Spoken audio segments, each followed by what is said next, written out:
Hi, everybody. What are you doing?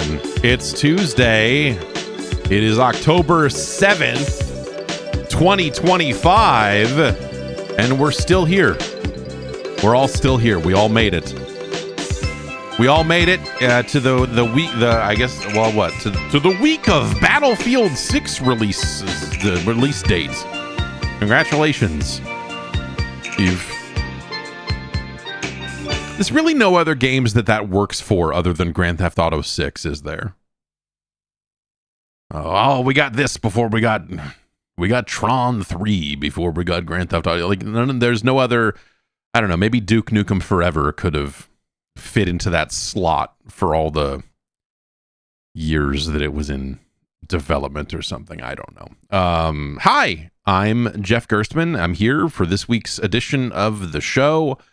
It has been a real roller coaster of days here. My wife and I got sick and the kids didn't get sick. It was super fucking weird. Normally the order of operations is child goes to school, child gets sick. We spend time trying not to get sick. And then maybe that works, maybe that doesn't. Maybe we manage to keep it away from the other kids by isolating one of the children in a case, like a glass case. In a bedroom. It's not really a glass case per se, but and trying to get all of that stuff separated. But my wife got sick, and then I got sick, basically 6 hours after she did or something, and then the kids didn't get sick. So it's like, is this some lingering thing that the kids got that who knows, man, who knows? But that collided with a bunch of other plans and just family stuff that was happening this weekend, and so it was like, well, we have to make sure that this isn't COVID, and because we're gonna go see family members, and you don't want to show up and be the guy that's like, oh yeah, we all got sick, but it's fine. And then like you leave, and then they're like, oh, now we're sick, and by the way, this is COVID, you assholes. You don't want to be that fucking guy.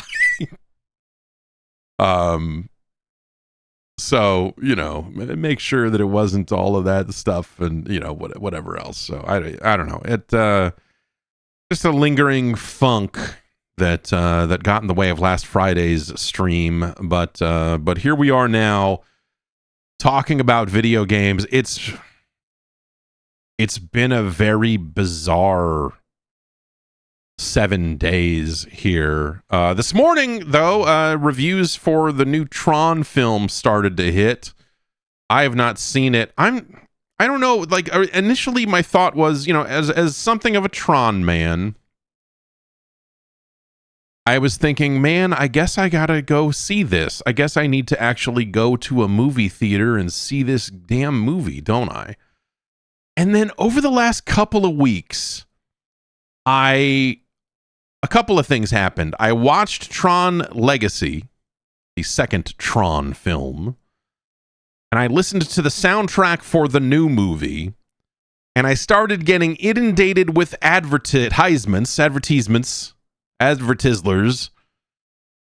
for Tron Ares, which is the new Tron movie, and kept seeing the same clips of Jared Leto over and over again, and like this second and a half of Jeff Bridges where you see him and you're like, I bet that's the whole time. I bet that's the only part of the movie he's in, is it? He's probably only in like 8 seconds of that movie, isn't it?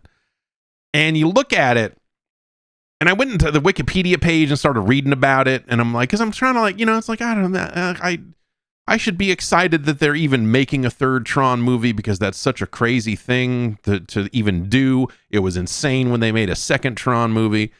But as I kind of try to go down this rabbit hole a little bit and just like find out more about the movie, it was like the more I saw of it and more I read about the path that it took to get to theaters and all of that stuff, I got less and less excited about the entire endeavor.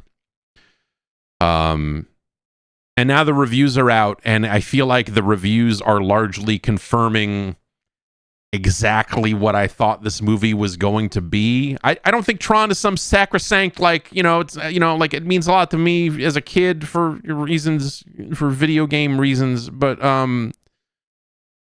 I recognize that the Tron movies are not awesome. And all of that. But the second Tron movie ends, spoilers for the second Tron film. The second Tron movie ends with Jeff Bridges' son escaping the computer world with a lady who is a computer program. And she's a special computer program that can reprogram herself. It's like a whole thing. But the whole thing is that they took a computer lady out of the computer and into the real world. And so it leaves you with this feeling of just like, wow, what the fuck? Like, wow, there's a lot that they could do with this. And the weird thing about the new Tron movie is that it is that. But like, from reading a lot of the coverage about it, and this is exactly, this is some of the stuff they said leading up to the movie's release, so it's not some big surprise. They don't, like, none of those people are in it. They have stepped away from that story completely and are like kind of just retelling the same story in its place with none of the actual natural narrative hooks that they had to work with. And have turned it into just like this vague corporate, these two corporations that are warring with computer people or whatever, and more of the computer people and light cycles and all this other stuff have made it out into the real world.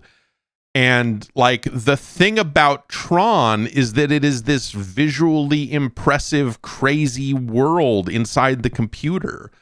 And so when you take all of that and just put it onto a city street, it's about, it's who the fuck cares?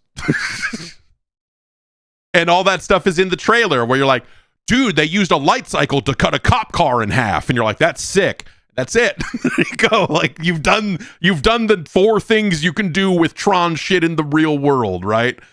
And so I do want to see the movie. The soundtrack I found to be really disappointing. The soundtrack is out there, and obviously it's hard to fully talk about the soundtrack without having seen the film. Like, I'll acknowledge that, but I think that, like, to me, the soundtrack doesn't sound like, hey, and for all the pomp and all the like, and they're naming it under, they're going by the name 9 Inch Nails for this. The first time they've done this for any of their soundtrack work, because they've done this and this and this.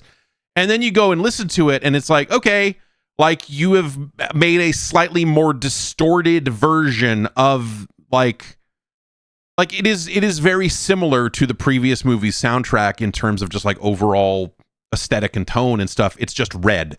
It's just like, and by that I mean they turned the distortion up and redlined it a little bit, so it's like you get a little bit of a grindy kind of thing going on.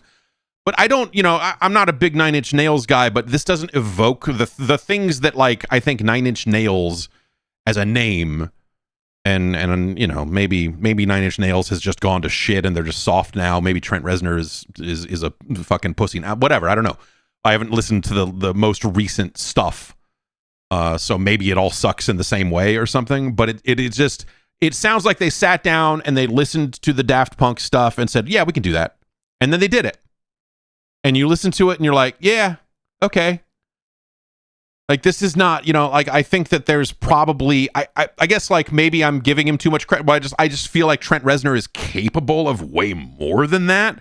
And so it feels like this very restrained, like, okay, yeah, I don't know, you just kind of did this. Like, it just doesn't feel, like an event the way that soundtrack, the previous soundtrack, did.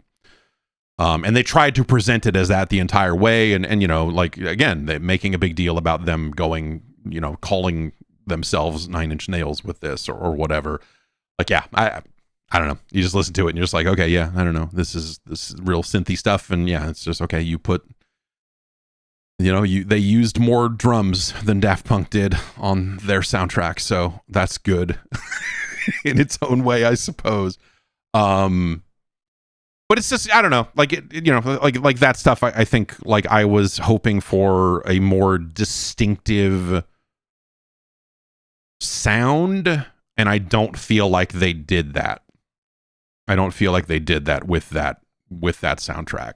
And again, maybe in the context of the movie, I'm sure it'll work fine, because it's just like a bunch of generic electronic, just like boom, boom, boom, it is what it is, right?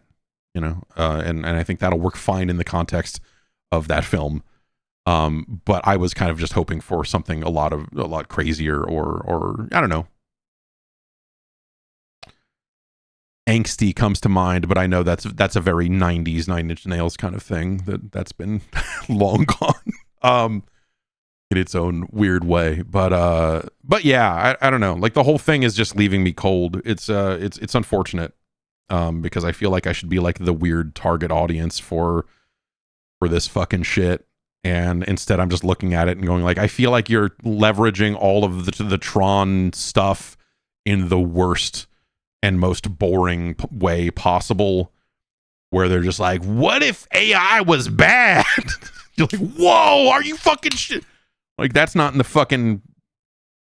That's science reality, bitch.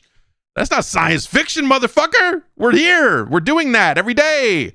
And so the idea that, like, somehow the Dillingers have formed their own corporation, even though there was a Dillinger working for Encom in the whatever. Now I'm just expecting too much from a Tron sequel to be like, well, they're not doing right by the Ed Dillinger in the original film, and like, I get it, whatever. Who cares? But it feels like, like, I feel like the people making the movie are the ones that are supposed to care, and it feels like I will still see it at some point, and hopefully, maybe I will be widely wrong, but like, from reading what that movie is, and because they have not really talked a lot about the plot, other than, dude, Jared Leto's a fucking computer man and he's in the real world. What the fuck? Like, that's basically the entire thing that they've said. Like looking at the actual plot of the film, and now that there's more direct stuff out there, I just look at it and go like, yeah, that's okay. Yeah. It just feels very thoughtless, or it feels very thin. I don't know, whatever, man. I want to see it. I feel an obligation to see it, which is weird, because there's, like, I've said it before, but like, there's a lot of additional Tron media, was Uprising or whatever. Like, there's the cartoon, there's been comic books that I've purchased over the years, and whatever else, but there's like a lot of the Tron side stuff I've not been drawn to. And I'm feeling that same feeling here, but I think because it is technically a film and a sequel and whatever else, I do feel this weird draw to see it. But yeah, Maddie is asking, is Bruce Boxleitner in it? Apparently no. Apparently, the weird thing is that this movie still holds elements of, like, from reading up on it, it sounds like that the movie does still hold very, like, few elements of the original script that was written as a sequel to the previous movie. Like, originally it was like, okay, we're going to write a sequel to this because obviously it ends on a, like, it ends with something that you could write a whole fucking movie about. Like, you look at it and go like, you could easily make another one of those. And then, there was a writer strike, and like, there's just been a billion things, like a lot of movies. A lot of stuff gets derailed along the way. And so at some point, the actors that were in the previous movie were shook loose from it for lack of... They've said, like, oh, there just wasn't interest there or whatever. And I think Bruce Boxleitner was just like, fuck this. At some point, I'm an old man, leave me alone. I was barely in the second one. What the fuck why are we wasting time here? And what the guy, Garrett, whatever the fuck his name is, that played Sam Flynn, and then Olivia Wilde is, doing Olivia Wilde things. I don't know. She's probably too busy for it or whatever. But like at some point, it sounds like that they were writing because I think there's like a really good setup there for like, okay, you've got people out in the real world, you've got a computer lady out in the real world, but you've still got this army of bad dudes that want to inflict their vision on the real world, and what are you going to do about it when they find a way out? Like, that's a very easy story to tell based on the second Tron movie. And so you look at this and you go like, oh, okay, like they're still kind of trying to tell that story, but also they have completely disconnected it from all of the connective tissue that existed in that second film. And I don't know. Again, you know, I don't hold Tron Legacy to be some fucking sacred tome or whatever, but I do think if you're going to make a sequel to a Tron movie that is so easily and readily connected to the thing that existed before, if you're telling a whole different story and this whole different timeline, like, go for it, man. Fucking make it work. There are a billion computers out there. There's fucking people on weird motorcycles in every single one of them, if you want them to be, right? So, you know, I think that there's a billion stories you could tell, but to tell such a similar story and throw away all of that shit, I think is just I don't know. It's irresponsible to the franchise, I think, to some extent, but whatever, man. And Jared Leto looks creepy when I mean, he's a perfect Jared Leto in some ways. I think is the perfect fucking dude to play I'm the guy who's out of the computer and what is all this stuff, because his face is creepy as shit, dude. When you look at Jared Leto's face, you believe it. You go like, this guy's not from, I don't know what the fuck is going on with him, but I don't fucking like him and I don't fucking trust him. Like, he looks like a fucking unsettling, shady fucking guy. And so, like, he's just this greasy fucking computer man. So, you know, whatever. I like, maybe he's like perfectly fucking cast, because I think that dude like super fucking sucks.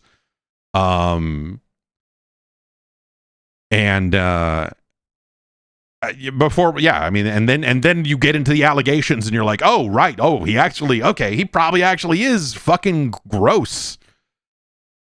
So maybe he's perfect to play the fucking, what is this? What is all of this around me, computer man who is trying to find his way through what's it like to have feelings or whatever the fuck, right? So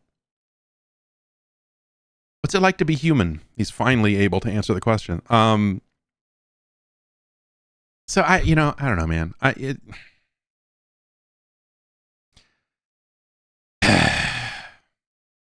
That's how I feel about Tron.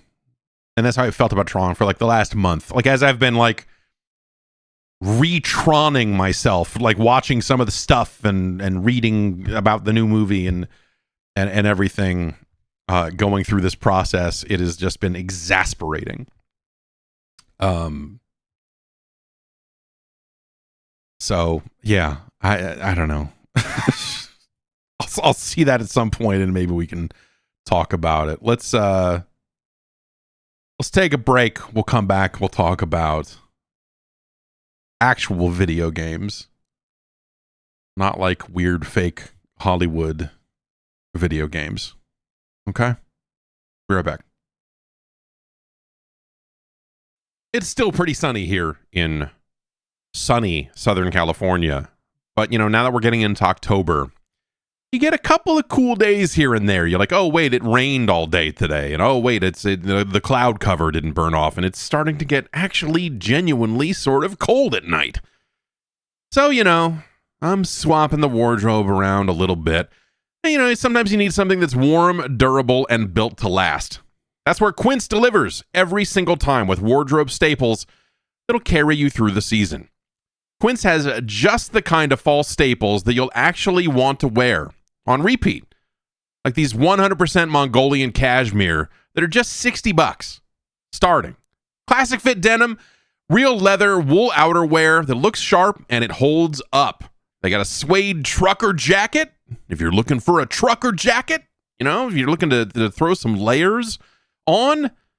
And Quince partners directly with ethical factories and top artisans, so they cut out the middlemen to deliver premium quality at half the cost of similar brands. They sent a few things out, and I've been, you know, wearing some of these t-shirts and a nice kind of like a thin hoodie, because let's face it, it's never going to get actually cold here. But it is, you know, it's going to get California cold here and there. So sometimes, you know what that means? Long sleeves. And they've got some nice stuff, stretchy, well-fitting, that, you know, kind of holds up really well in that type of weather as well. So layer up this fall with pieces that feel as good as they look. Go to quince.com/JeffG for free shipping on your order and 365-day returns. Now available in Canada, too. That's QUINCE.com/JeffG, free shipping and 365-day returns. Quince.com/JeffG.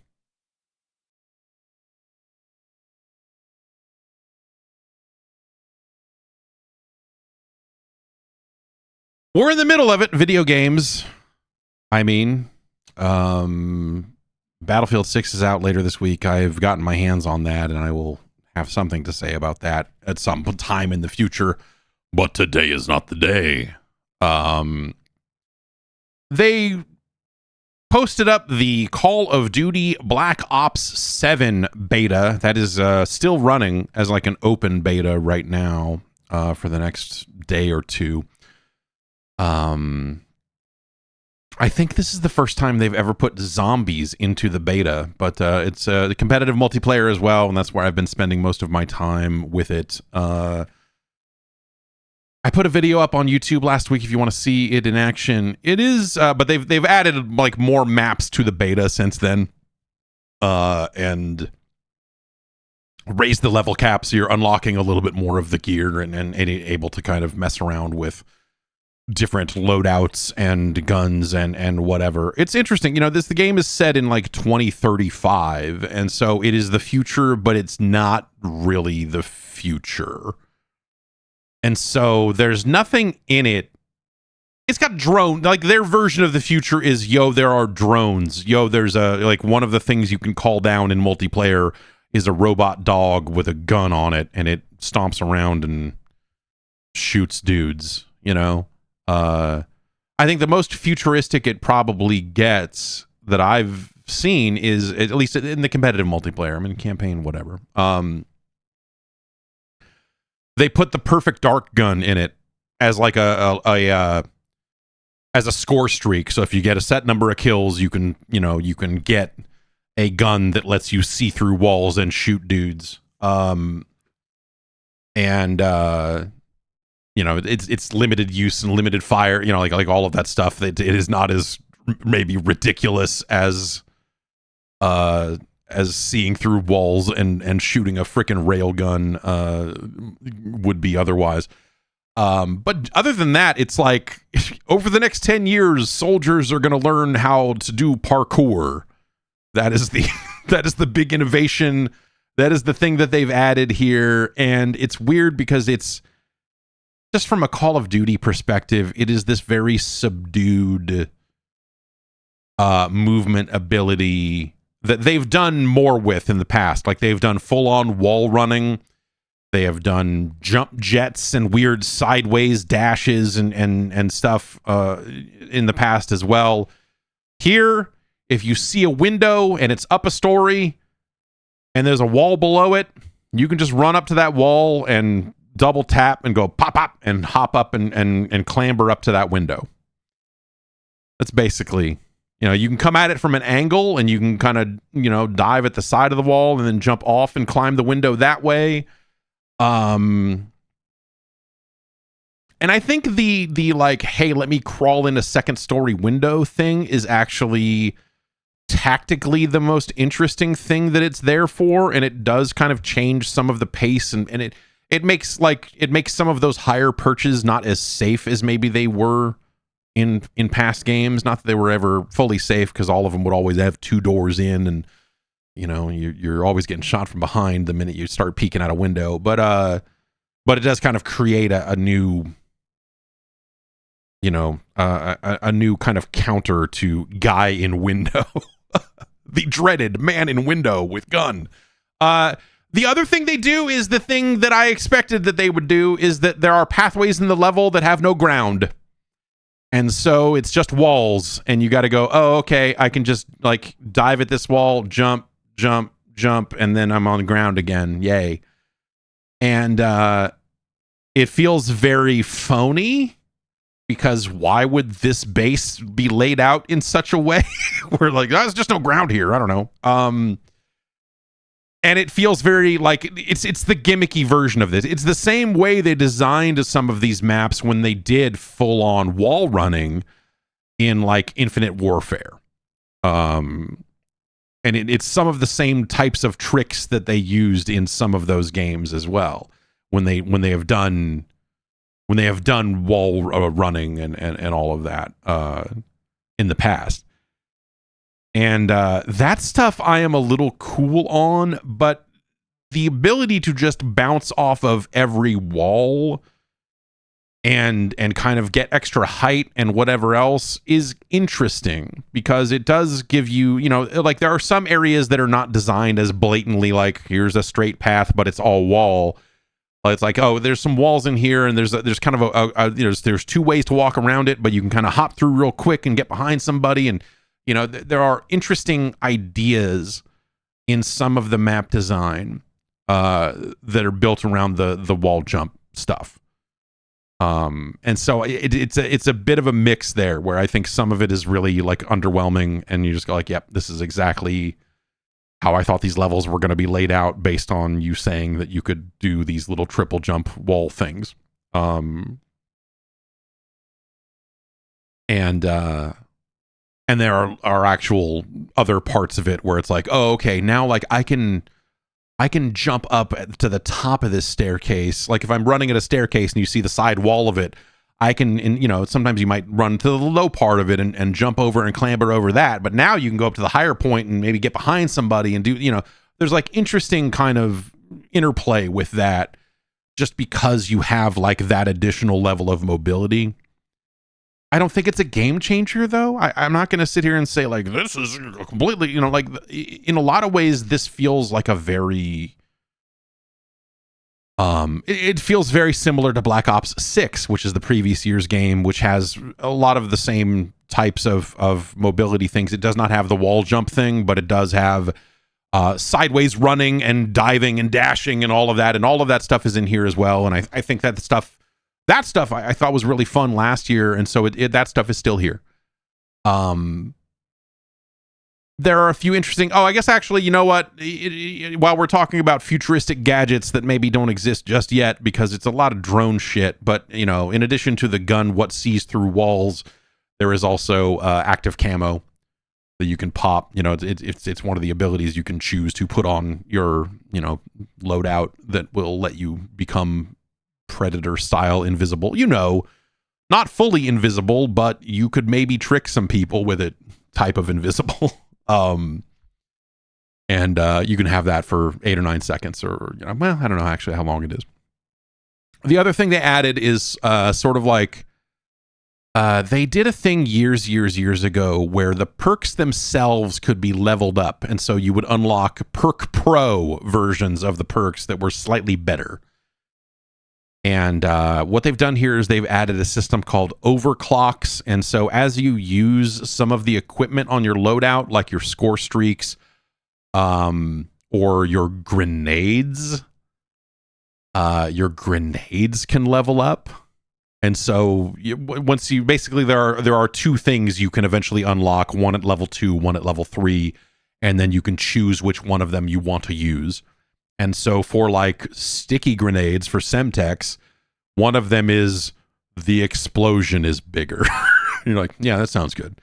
But for like a UAV, you can choose to make the UAVs slightly more resilient, or you can choose to make them cost less, meaning you can call them in more frequently. And so you can make your dropping down dog with gun on it. You can make it more resilient, or give it like a longer battery. I think those are the two options.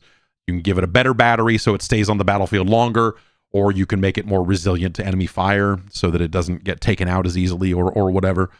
And so like that's the sort of stuff they're doing with it's the score streaks, and it's like the grenades and tactical stuff. And your L1, R1, whatever that is called, the invisibility is one of those. But the like throw out a box that's got bullets in it. It's like, what if it charged faster and you could throw out more boxes? Like that's what the overclock stuff is. It's like, what if this thing was slightly better? And then you're like, okay, I like that. And then you're like, what if it was slightly better in a different way? And you're like, well, now I've got to choose. And it's fine. Grenade blow up better. Or like, hey, this grenade isn't something you can normally cook in your hand, but if you take this overclock, then you can. So if you want it that way, you can. And they've retuned a lot of the stuff. Like in last year's game, there was if you chose all blue perks, then whenever you would spawn after getting killed, you would see enemies through walls for like 2 seconds. It was just enough to give you a sense of like, where is everybody? Okay, here they are. They've removed the ability to see them through walls, and instead you just kind of see the directions of them on your mini map for a few seconds, which is something that was like people felt was like relatively overpowered when that game first came out last year, that they tuned a couple of times and eventually stopped messing with it. And so this is the big change to that. They've changed that system in a few different ways to give you some more options there, and that's it's welcome. But again, I don't think any of that stuff is necessarily a dramatic rewriting of the way Call of Duty exists, right? Like the maps I think are pretty good from what I've seen so far, and overall it's fine. I don't know.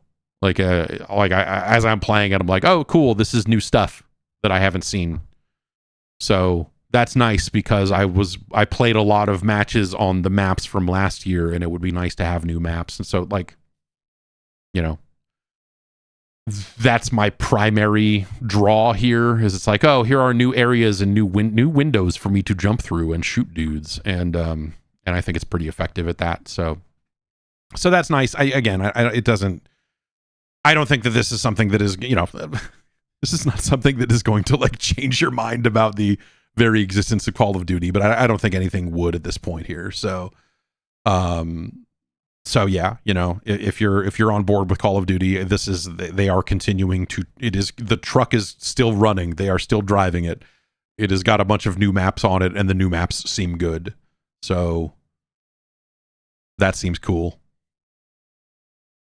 But yeah, it doesn't, like last year's game, the Omni movement stuff I actually thought was like a pretty major change in terms of just the overall feel of the game. And this, I don't think there's anything as dramatic about what they're doing this year. But that beta is still running. Like it's open now. Like they did a few days for pre-orders, and now I think it's just open to whoever. So if you wanted to go download, I guess if you don't own any Call of Duty, you would download Warzone, the free thing, and then that would come with it, because it's all packed into the launcher for last year's game, which is shitty. They should stop doing that. I was hoping they were going to stop doing that, because they separated some of the older games out a few months ago to kind of reduce the install size. And I'm like, great, they should rip all these apart again and stop doing this, because it's a waste of time. But alas, they have not done that yet. And then, yeah, I don't know. I guess it's shooter season or whatever, right? Like the Black Ops 7 beta feels. We'd have to go back and check to see who announced first, but it does seem like extremely strategic of them to be running the Black Ops 7 beta all the way up to the release day of Battlefield 6, which is out, I guess, technically Friday the 10th, but it's, I think it's going to be one of those situations where, depending on where you're playing and when it unlocks or whatever, there'll be people playing it on the 9th. Some people have it already. Some people got their hands on discs, and they're saying that the PS5 version is the game is fully on the disc, which is interesting and something I want to know more about, but can't talk to you about any of that for a few days. So I'm very curious about that little factoid that has been getting around. And yeah, I don't know, man. Shooters. The Battlefield stuff feels slightly recontextualized by the announcement that EA is going to be acquired by Saudi Arabia, and the Black Ops stuff feels slightly recontextualized by a lot of these Game Pass changes that we're probably going to spend a lot of the rest of this podcast talking about. So it's like, it's funny, you know, as we're leading up to like what should be two of the largest games of the year, and they're gonna duke it out and battle it out. It's like, no, they're both like shooting themselves in the foot in a few different ways. But I guess the thing I'd say about Battlefield is that stuff is not going to take effect in the game for another, year or so, because the acquisition hasn't closed yet. Whereas the Black Ops 7 stuff is right here, right now. Hey, you need to be paying more for Game Pass if you want this for free and all this other stuff. So I don't know. And then I'm thinking other shooter stuff, like Tarkov is supposed to be on Steam pretty soon here, right? They're trying to, I know that they're trying to have some kind of push. I was reading patch notes for something that sounded like it was, they were calling it the softcore update, which is very funny, but it's probably what they need if they want any actual normal humans to ever play that game. But yeah, I don't know. Tarkov just says coming soon on Steam. They still don't have a date listed on their Steam page, but it's supposed to be happening pretty soon. And of course, Arc Raiders, which is due out at the end of the month, and I'm very intrigued to see that. The word Arc Raider, the name of the game, Arc Raiders, has been banned from both Battlefield and Call of Duty's text chat. And I saw Insider Gaming reached out to Activision to say, hey, what gives? Because you can type Battlefield 6 into the Call of Duty chat, but you can't type Arc Raiders. And they wrote back and said, Arc is I think it's something that they're fixing, but the word Arc, and I've racked my brain for a little while last night trying to figure this out. I'll load up the Insider Gaming story so I can get the exact statement that they got from the exact quote that they got from Activision about it.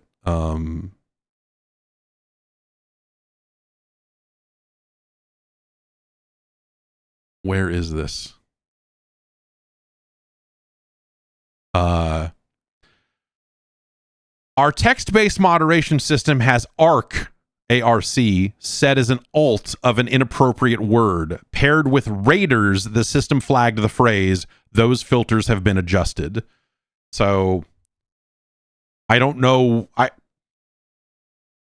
Now I'm afraid to say the word ARC with the letter C, but I don't know what it is. I don't know what we had a list back at the old job, the list of banned phrases and statements and like the stuff that they had put together that were like racial slurs and alternative spellings for racial slurs and all of that was a long and insane list that you look at and go like, I get why most of this stuff is here, but there'll be like 5 or 6 things on there that you're like, what does this mean? Like, I almost don't want to know what this means. What the fuck? Like, it was really crazy, but it sounds like it's just something that tripped an automatic system in like both games, and that they have made the adjustment. So it doesn't seem like they're actually trying to stop people from talking about Arc Raiders or whatever. But yeah, Arc Raiders has, I mean, it seems like a game that has a ton of potential. People were excited about it last time there was a playable going around. It seemed like that the people were digging it. So I'm hopeful for that, and we'll see how that all goes, I suppose. Let's take another break. We'll get into the news after this. After this short break. It's fall, and the entire schedule has changed. It's back to school, slightly shorter days. It's getting a little darker earlier, all this stuff. Finding time to cook can be a little bit tough. That's why Factor is so great. Their chef-prepped, dietitian-approved meals make it easy to stay on track and enjoy something comforting and delicious no matter how hectic the season gets. And it does get hectic. You got kids running around that. Yeah, I'm helping kids finish homework, and then at the end of the day, I'm like, oh wait, I haven't eaten in hours, and I don't have time to eat because I've got to get in here and get to work while the kids are asleep. And so, being able to turn to Factor and get some variety. They've got a wider selection of weekly meal options, including premium seafood choices like salmon and shrimp at no extra cost. Just makes it nice and easy to do, The stuff they ship it to you. You keep it cool. You put it in the microwave for a little bit. And then, you put it on a plate, or, hey, if you're living that lifestyle, if you're about that life, you can eat it right out of the container. That's what I do. I don't know. They support your wellness goals. They've got even more GLP-1 friendly meals now, and new Mediterranean diet options packed with protein and good for you fats. They got global flavors, so if you're looking for Asian-inspired meals with bold flavors influenced by China, Thailand, and more, that's right. Factor's got it. From more choices to better nutrition, 97% of customers say that Factor helped them live a healthier life. Feel the difference, no matter your routine. Eat smart at factormeals.com/JeffG50off and use the code JeffG50off to get 50% off your first box plus free breakfast for 1 year. What the? Wow. I wish I should sign up. Get me free breakfast one. That's code JeffG50off at factormeals.com for 50% off your first box plus free breakfast for 1 year. Get delicious, ready-to-eat meals delivered with Factor. Offer only valid for new Factor customers with code and qualifying auto-renewing subscription purchase.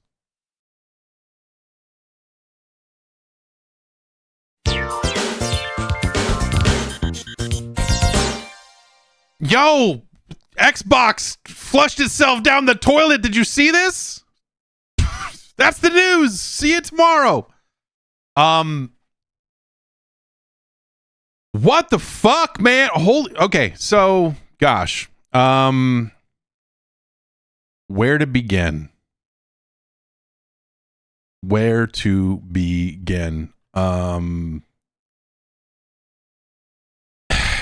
It's been an interesting week for Xbox.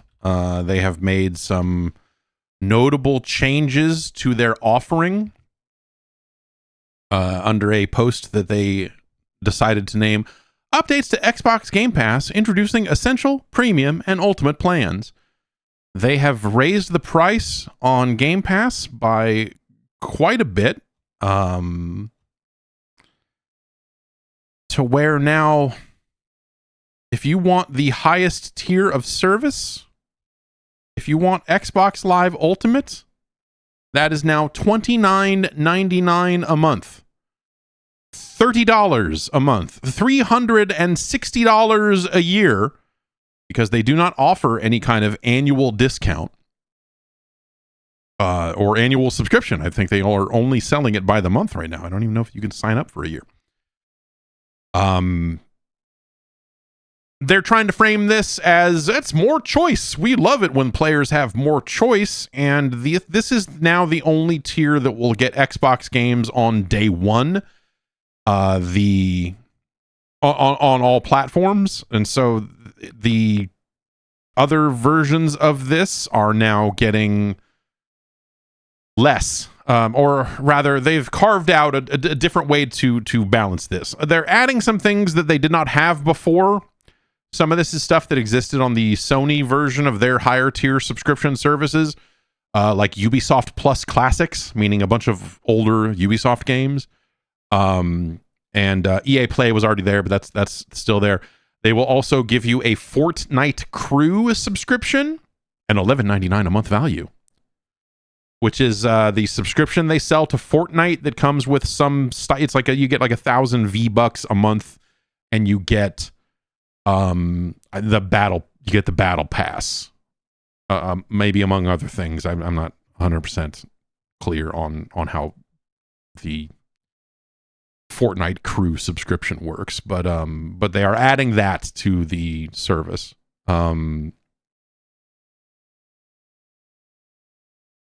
You will get unlimited cloud gaming at the best quality with the shortest wait times on Ultimate. And they say 75 plus day one games a year, including all Xbox games published, all Xbox published games on day one. And that you will have access to over 400 games at that tier. On the other tiers, you can get premium, which is just 200 games, and you will get new Xbox published games within a year of launch. So you will not get them day one, but they will be added to the service within a year of their launch, with one notable exception. If you scroll down to the fine print, basically they say, except for Call of Duty.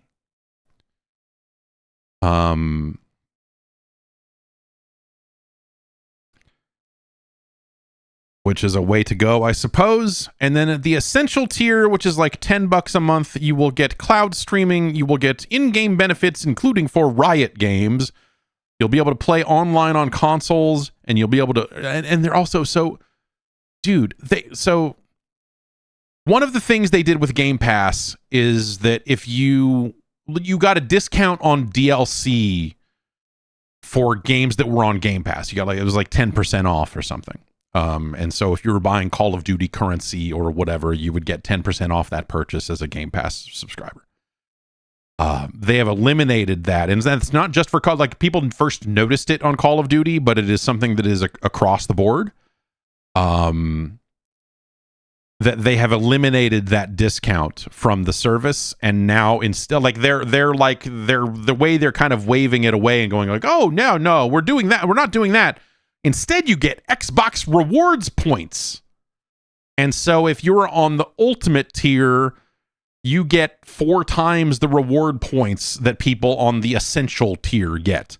But even still, you're capped at earning up to $100 a year in the store with rewards on ultimate. And at the base level, it's $25. So, like,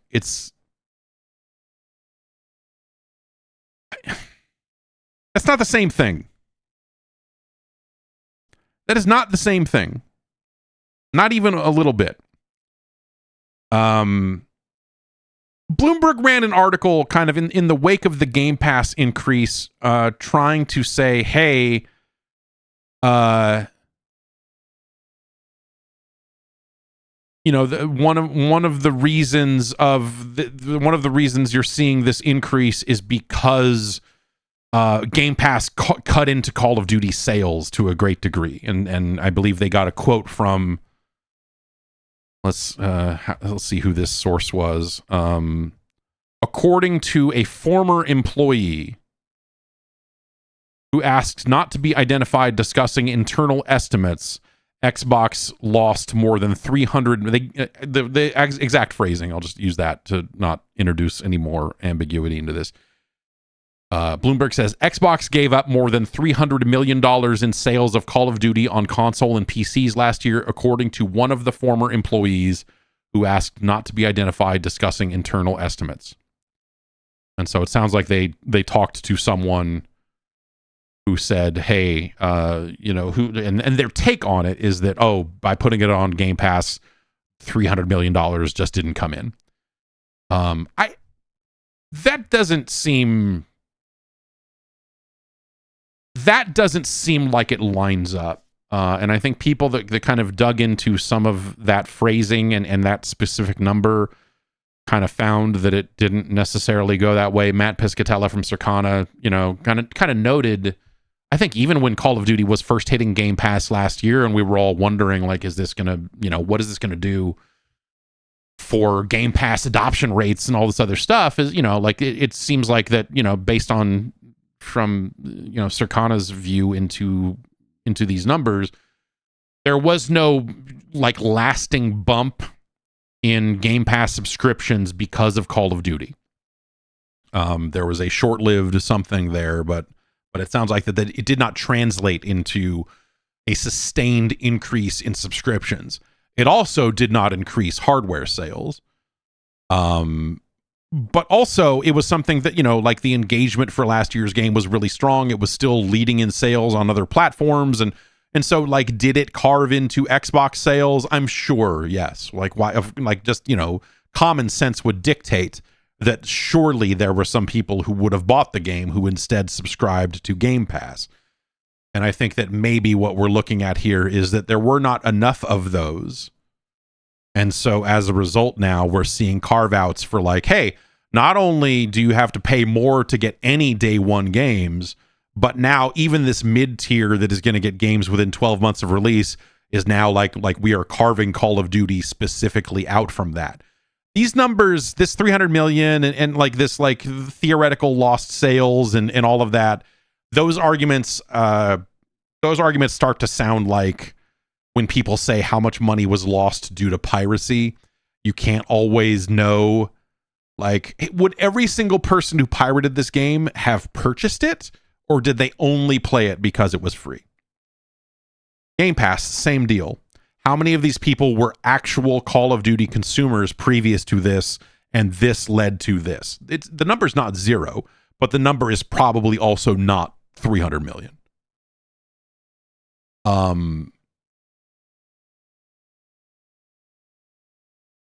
So that's the new ask on Microsoft, and I look at Game Pass, and to me, and I think to a lot of people, the value is purely in getting to play new games at launch. Their back catalog is fine; it's got stuff in it that is worth playing, but it's a lot of stuff that you've probably played before, and it's a lot of stuff that's not hard to come by. These are not expensive games that always exist on that tier of service.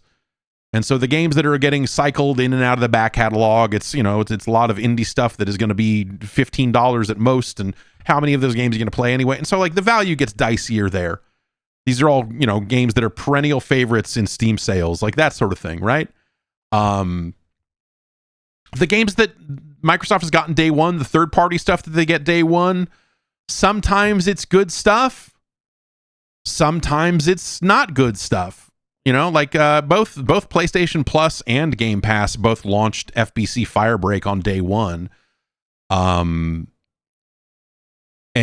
that was not a great launch. That was not a great launch for a game. You could, if you were trying to put your best foot forward and talk about the great benefits of Game Pass, you would say, we got Remedy's last game on day one. And you'd be like, oh yeah. And you'd be like, oh, but it's FBC Firebreak and it launched kind of fucked up. And I don't know. They're still fixing it, and like that game's not necessarily bad, but it's a much better game if you paid $0 for it. It's a great Game Pass game, I suppose. And so like increasingly, and this is going to be different for different people. When I was talking about this on the bonus show last week, I said much the same thing, and I still stick to that if you're the sort of person who all of these games speak to you in a very direct way, if you're already paying for the Fortnite subscription and you're already paying for Game Pass, like then you can cancel you can cancel the Fortnite thing and still get it as part of this. And it's like, that's not going to be the full offset of doubling the price, but that's a $12 thing that they're, selling over at Epic that is now rolled into this $30 a month subscription. If you're the sort of person who plays the Riot games that gets the benefits from Game Pass, if you're interested in all of these old Ubisoft games, if you play Fortnite, if you want to play day one games from Xbox, $30 a month, $360 a year, there is still a way to do that math that if you play enough of that stuff, $360 a year is less than what you would spend buying all of those games individually. But how many, like the problem is that that's always been the case for Game Pass. It's like, if you care about this specific stuff, it's a great value. But like by raising the price and changing a lot of these deals, like the potential audience that is going to like touch every single part of that subscription is smaller and smaller and smaller and smaller. I want day one games. I want Xbox's games on day one. I don't care about Fortnite. As a player, like as an industry, like I'm interested in Fortnite or whatever. What's Fortnite up to? I'm interested in it in some sick way. But like, I don't play Fortnite. I don't intend to start playing Fortnite. And I certainly don't intend to start playing enough Fortnite to want 1,000 V-Bucks every month to buy, what I don't care. I just don't care. So it's a waste. Like, here's a subscription benefit that I do not give a shit about, Older EA games, by the time that they appear on this service, I've usually played them. Older Ubisoft games, like the 9,000 Assassin's Creed games that are appearing on this service, I have already played the ones of those I want to play and skipped the other ones. And so that's like pretty low value to me as a player. And again, this is where it becomes complicated, right? Because I think if you're like, dude, I just want to play a bunch of video games and I haven't ever played one before, or, you know, I haven't played video games in 15 years. Great. You should play here. Sign up for this and play Far Cry 3 or buy Far Cry 3 for like $4. Another option potentially at your disposal, you know? So it's just like a lot of this stuff becomes, it's a very weird offering now. And like also, it's really hard to feel good about their promise of day one games in a world where Microsoft just canceled a bunch of their own games. And they have games like Fable that are just like spinning in some kind of like, who knows what the status of Fable is. It'll come out eventually, right? Or maybe they'll just cancel that too. But in a world where Contraband and Perfect Dark and like a lot of these other games are just getting axed, what is the first party lineup? Eventually there'll be an Elder Scrolls game again. And that month will be probably a pretty okay month to be on Game Pass. Or you could just buy it for $70 and not think about it. So again, that $360 a year becomes this math problem of like, do you believe that the Xbox family of studios, as well as, you know, whatever third-party deals they cut, because there are third-party games that do debut on Game Pass, though I feel like those have been more often than not kind of B-tier games that you're like, it's like the feeling of like a Firebreak or an Outriders,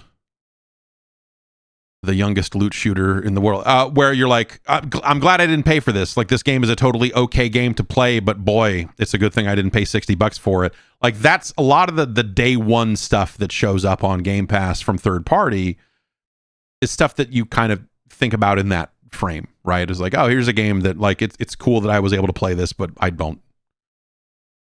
It's so cool that I didn't have to pay $60 to play this fucking thing.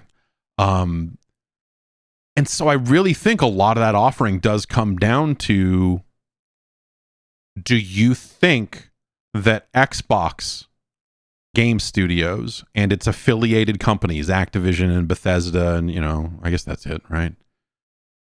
Do you think they will ship enough games in a year that you feel you must play on day one to cover $360 a year in games?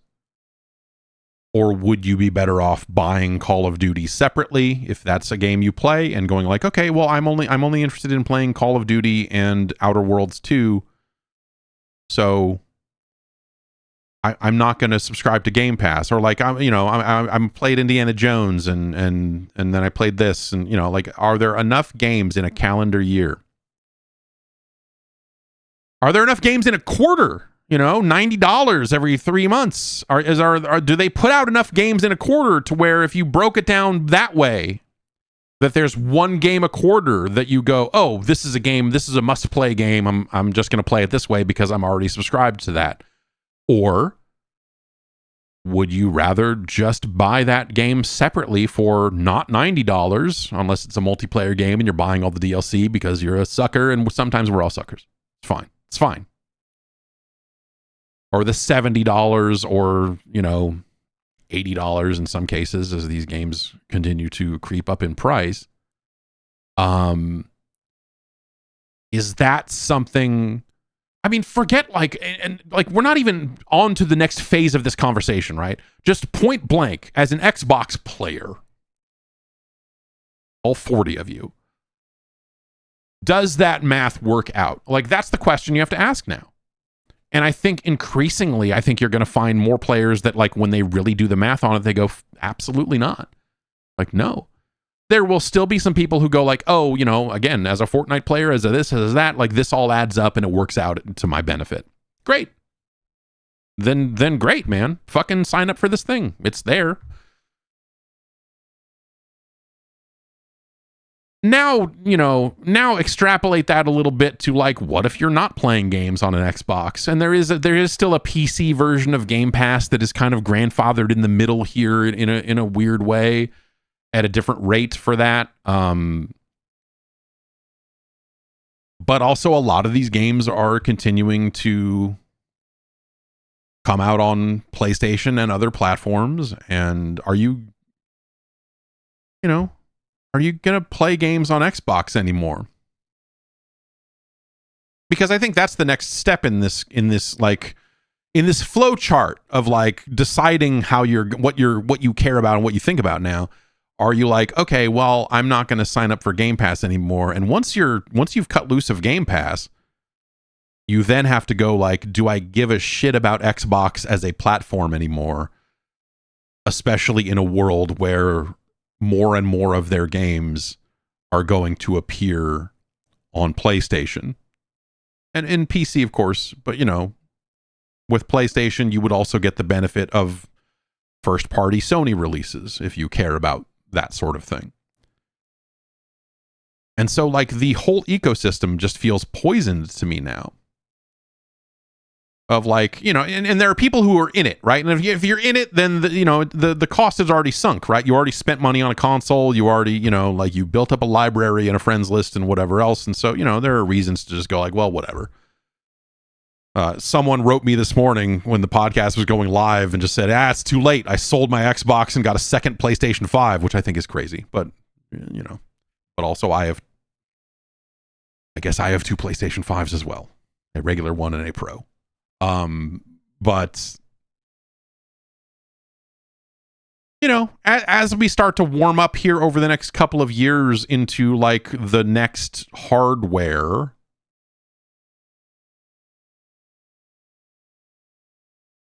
the selling point of an Xbox, I'd think, for a long time now has been like, oh, you could get Game Pass.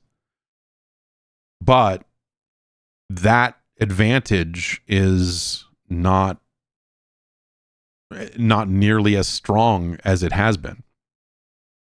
And so why would you buy an Xbox? Why would they make an Xbox that was another closed system and all of that stuff? That leads us on to kind of the rest of, what we've already talked about with the next generation of consoles and what is an Xbox going to be, and in the future, what are they going to do? There was a rumor going around that Xbox was getting out of hardware. And, normally, rumors are around all the time, right? Like there's a bunch of shit swirling around all of the time. And by and large, publishers just go like, hey, we don't comment on this stuff. Rumors and speculation, no. We don't comment on this. This stuff has gotten to a point where this was Sunday. So on the weekend, over the weekend, Xbox gave a statement out to try to quell some of this stuff. Windows Central has a story saying, basically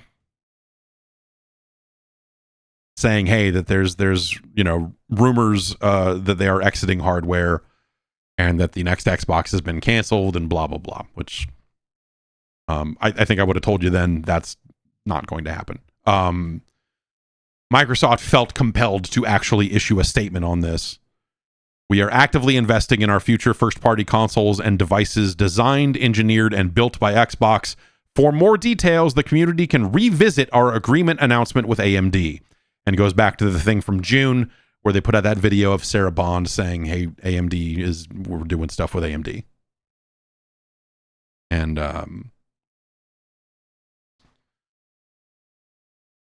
but it does, you do start to wonder again, like what is the future of Xbox? What is the and like all of that stuff. The idea that they had to get out there and give a comment to say we're still here, I think says a lot. about the current sentiment around the Xbox brand. Some of this stuff is, I think, wrapped up in confusion around there. This is an Xbox campaign. And, in another week here, next week, they're going to start selling that ROG Ally Xbox X, whatever the fuck that thing is called, that $1,000 thing, or the $600 version, if you will. And that's not going to play Xbox games in a traditional sense because it's a PC, because it's a Windows machine. And so it will not play your backwards compatible Xbox library. It will play games that over 1,000 of them are labeled Xbox Play Anywhere. And those games, your saves will come in and whatever else. But as we've talked about, third parties are not always on board with that scheme. And so if you have third-party Xbox games and you're buying this handheld Xbox and you're like, this is an Xbox, then maybe you can play them in the cloud if it's on another different list of supported games. And there's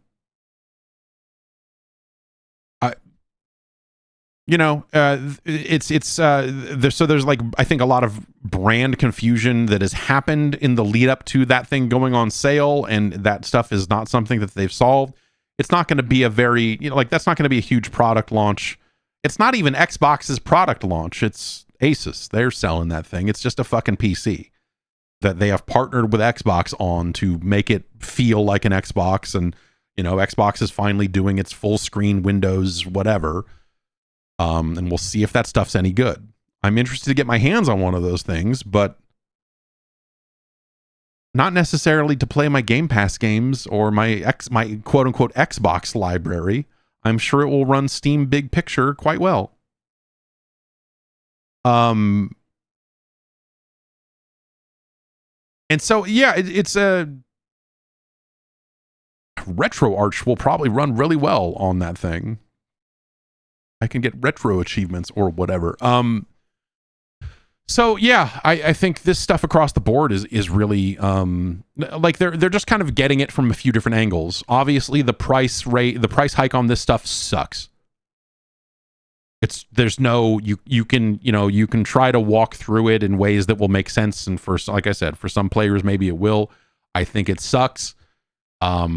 That's not to say that I don't understand why they would think they have to do this, especially if they are not seeing increases in the subscriber base at the rate that they need to. There's only so much money they can spend on acquiring users before they go, oh shit, like this thing is not making money anymore, or it's not making as much money as it needs to, or whatever it is, for them to go, now we have to make a change.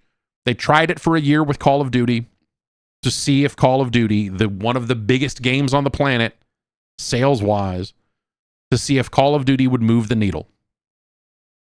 It did not. So there you go.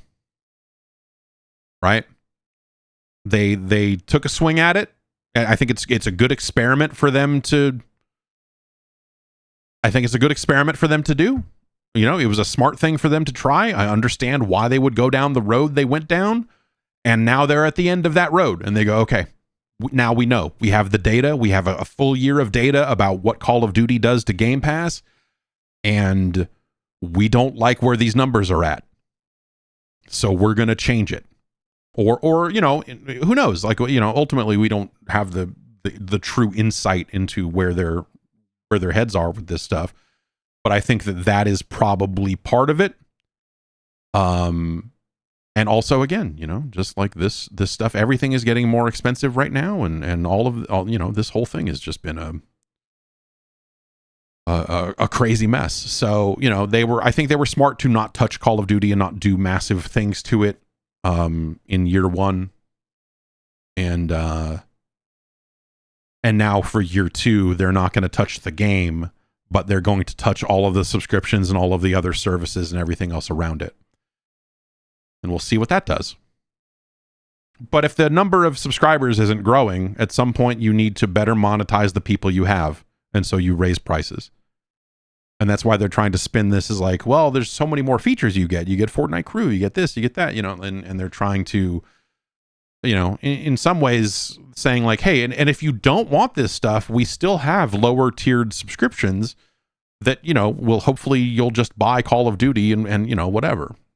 And then there are a lot of people who will want that, will need that in a disgusting way. The worst part about all of this for Xbox players is if you cancel all of this stuff completely, you can't play online on the console anymore. So you have to subscribe to one of these tiers, the essential tier being the cheapest of all, just to play online at all. Which is something that the PC removes from the equation, at least for now. Unless can you imagine a world where they start trying to charge for online multiplayer on PC? They can't. They don't have the numbers. They don't have the install base. Like, there's not a high enough percentage of people buying games exclusively from the Xbox store over Steam or anything else to make that make sense. It would take an act of true collusion in order to get Steam and everyone else, Epic and everyone, to go like, yeah, we're all going to start charging for multiplayer on PC. And I just don't think that's going to happen. And so, like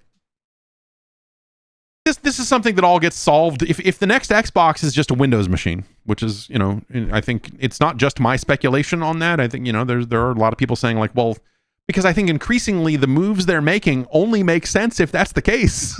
But once they fully transition over to like all of these things are PCs, I can't imagine a scenario where they still try to charge for online multiplayer. Like they might try.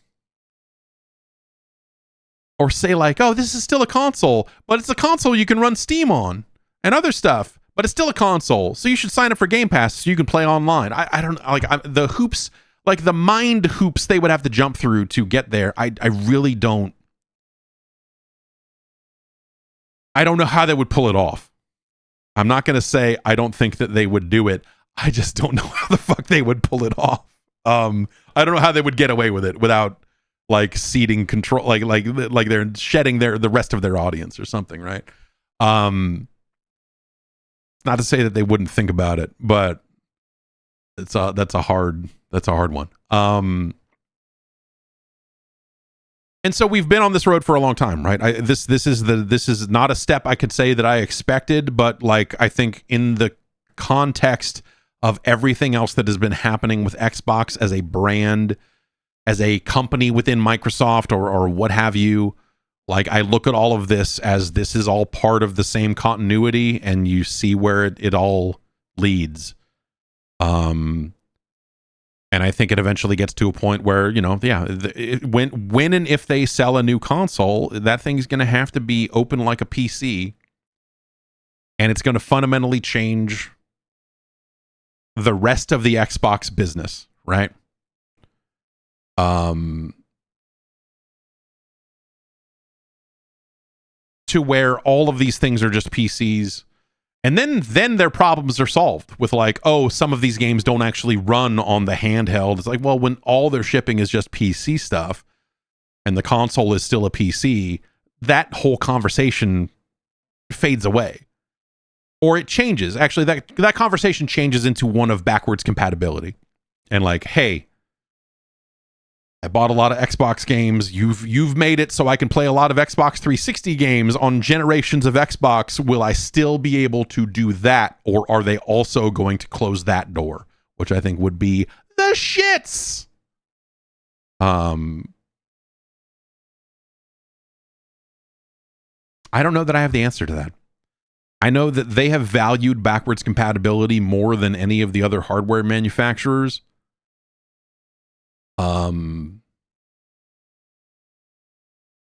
And so I think it would be a real kind of, it would be another reputation hit for them to close that door.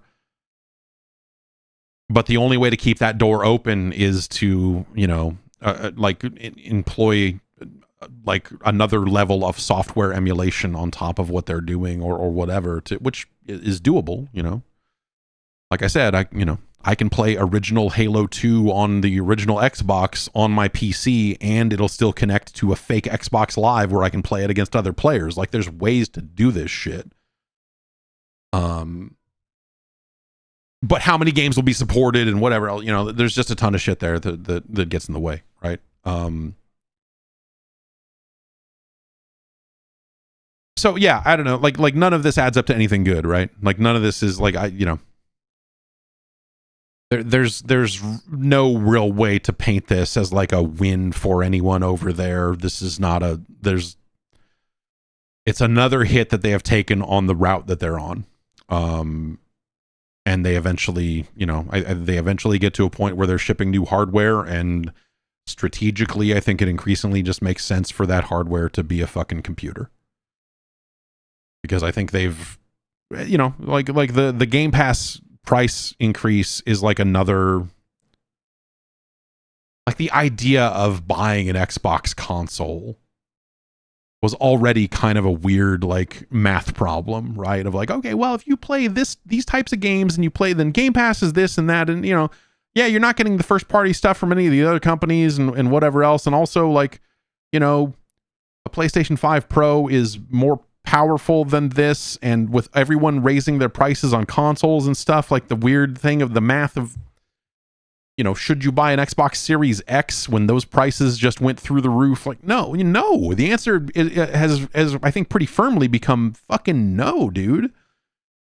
Unless you check so many boxes on the Game Pass form that you're like, this is a great deal. Otherwise, you should probably get a PlayStation, if not a PC. If you're scared of the PC and you don't want to learn it, PlayStation gets you the ability to buy PlayStation games on day one. And, all that Microsoft stuff's going to show up there too. Not day and date yet. Like Forza, they announced the new Forza for PlayStation, but they said specifically that it would not be there on launch day for the other versions, which I still believe that to be more of a procedural and production situation as opposed to a philosophical or policy-based decision. I think if they could put Forza out on PlayStation on day one, they probably would. Because why wouldn't you? Why wouldn't you? With all of the other like bullets you've pumped into the Xbox value proposition, it would be dumb for that to be the holdout. Yeah, we're not going to put Forza on the PlayStation on day one because we think people should buy it on Xbox. We think people should subscribe to Game Pass. Like, no, that's stupid. That's silly. They're on this road, and that road is them. They're going to be the world's largest. They already are the largest third-party publisher of console games on the planet. Between Call of Duty and whatever Minecraft sells in a year and stuff, I'm sure that they're already in a non-GTA year. No one is bigger. And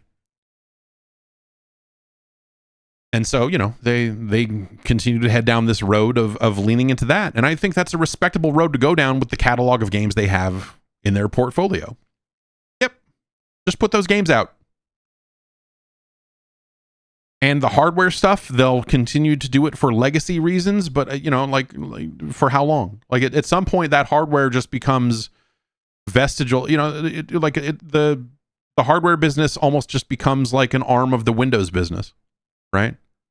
Because if they're just selling Windows machines in different form factors that are designed to play games, that's still just a fucking computer, right? And so you can write Xbox on them all you want. And you can continue to call the app where you load up to load your games on PC. You can call that Xbox for the rest of time. Who cares? And once they've fully made that transition, there won't be this confusion and weird middle ground that they've been in for the last several years and probably at least one or two more, right? And so I think that like that makes sense for their business, and I think that there's probably a really great business there. It's just not a business that is making hardware the same way we think of console manufacturers making hardware. And then it comes down to which of the two things do you believe? Do you believe that that's them retreating from a space and like they couldn't cut it and blah, blah, blah? Or are they the first ones to get to the next fight? Because what role does a console play in modern gaming? and how much longer is it going to continue to play that role? What does Sony do to continue to evolve in a landscape that they are also kind of like, okay, what's the value of a PlayStation 5? Like, we've been talking for weeks about how people are like bummed out about the PS5 from just a number of games shipping perspective, like, for as much as they say it's been their most profitable or, the most revenue on a generation or whatever, like, I don't feel like that people are like heralding the PS5 as like some amazing device with all of these amazing games.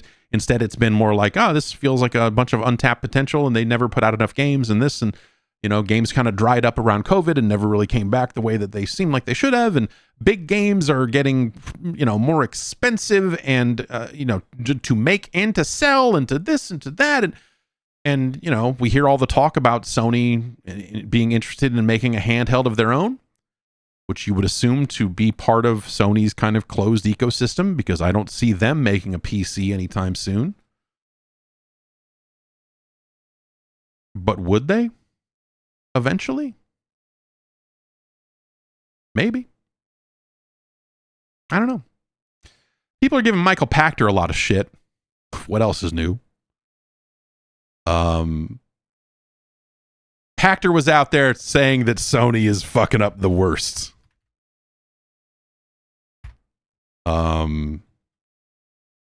This was an interview with Yahoo Finance. And the quotes that Push Square pulled out of this is that he said that Sony was a terrible company and that they're currently, quote, blowing it in the games business.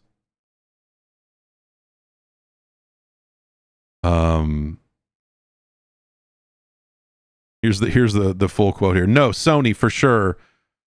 Not. No, like, basically, like, should people buy Sony or should Sony be acquired? This was in the wake of the EA acquisition. Sony's a terrible company. They're actually blowing it in the games business. Games are moving to connect to TV. So think about all the participants that are going to deliver the way we get movies via Netflix. Forget the subscription model. Just think about iOS becoming on your TV. So free-to-play games on your TV. Who's going to deliver that? Cloud providers, AI. So at some point, he just became a buzzword machine and just started shouting different segments. It's always good when someone ends their arguments by just saying, hey, cloud providers, AI. But like, that's, and people are clowning on Pachter and all of this stuff. And sure, yes, the way he phrased this was very, it's short-sighted of where things are right now. But there's going to be some kind of push for the cloud. There's like that stuff's not going to completely go away. And cloud, Sony does have a cloud service. No one knows about it, but they do have one. You can play their games in a streaming capacity and whatever else. But it does a lot. I think a lot of this does come back to like, the executives would love to not have to sell you hardware because hardware was sold at a loss a lot of the time. And it's not anymore. Everyone's just jacking up their prices and, tariffs are a huge cause of that, but not the only one. AI data centers are buying up all the RAM in the world. So how are you going to go ship a console? So, Sony's got its own cloud tech. They don't have their own cloud backbone or whatever. And, so you could argue that leaves them a little more vulnerable. And what do they offer if they're not the backbone provider of this cloud service? And I would argue that they are a content company when it comes to that stuff. But, it's easy to envision a scenario where more and more of these companies would love to get you, if maybe not you, right? Maybe not you individually, because you are already interested in buying a console or a PC. You are interested in running games locally. But again, as I think I've been saying this in some form for years now, there are a lot of people out there that just don't give a fuck about this stuff the way that you and I do. And they have money too. Some, I don't know. It seems like the only people left buying consoles are like, I don't know. Consumer spending is being done by a smaller and smaller percentage of the population these days as it gets more expensive. And so a lot of people are getting priced out in general, which is another great reason to say, hey, here's a way for you to not have to buy a console. And here's a way for you to play it, a free-to-play game. That's why free-to-play games still do so well, is because there's people who like games in an abstract way that don't like them enough to go engage the way that you and I might. They're not going to go pre-order a PlayStation 5. They're not going to buy one at all anymore. There are a number of people still playing on PS4 that may never upgrade. When that PS4 stops getting new games, they may just go like, well, I don't know, I'm just playing games on my phone now, or I know this cloud thing is interesting, and this is that, and and exploring other options for them. I think that's a terrible experience, and I don't think that experience has necessarily gotten better over these years that we've been, hearing people bang this drum for the cloud. A lot of this stuff sucks. A lot of this stuff sucks to use. It does not play well. It does not play reliably a lot of the time. At best, you come away from playing an action game via a cloud stream, and you go like, oh, that worked better than I would expect. You still noticed it. It still was very noticeable that this was had a big delay, but And so they're counting on people who are willing to, that are interested in not spending the amount of money that you might be willing to spend. And that they are also going to be less sensitive to that feeling because they're not going to know any better. There's millions of people out there that you could probably define that way. And game developers, if there is a rise of that, if we do start seeing this migration, like if there's a mainstream rise in use of like cloud gaming services, which I don't think is guaranteed, but I suppose it's possible. Eventually you might see game developers start to plan for that. And they go, okay, well, we're going to make games that are a little bit slower moving, that have a wider timing windows. And, we're going to put like Clair Obscur on a cloud service. If you were going to do that right, to account for people that might be playing on a phone in a taxi halfway around the world, then you're going to take out or really you're going to err on the side of latency and take out the timing based parries. You're going to take out I need to hit A here to counter this just right. All the discourse about parrying in games would come to a stop if developers were programming for cloud latency, because the button would be so easy to hit that it would either completely suck all the time, or they would just move away from that as a mechanic completely in favor of something that would be more reliable over a data connection, over a cloud stream. And I look at that and I say that's the end of fighting games, that's the end of driving games, that's the end of a lot of different types of games that are reliant on being low latency. If we're, trying to make a game for the masses. So that, I'm not going to say that keeps me up at night, but I look at that and go like, is that the potential outcome here? And so when Pachter is talking his shit, that's what he's talking about. He's saying Sony doesn't have an answer for that. And he is saying that he thinks that stuff like that is the future of gaming. And I can't sit here and say that I disagree. I don't think that will be a good future for gaming, for the types of games that I generally like to play and what have you. But again, if you're trying to go where the people are, if you're trying to release if you're trying to make money in the game business, and that is where the game business starts to go, if we do start to see this, and again, I think there's still a question as to how many people actually want this, how many people have a phone connection or a good enough data plan to play these games on their phones, let alone their televisions in their home. It's like Netflix can pause and buffer, right?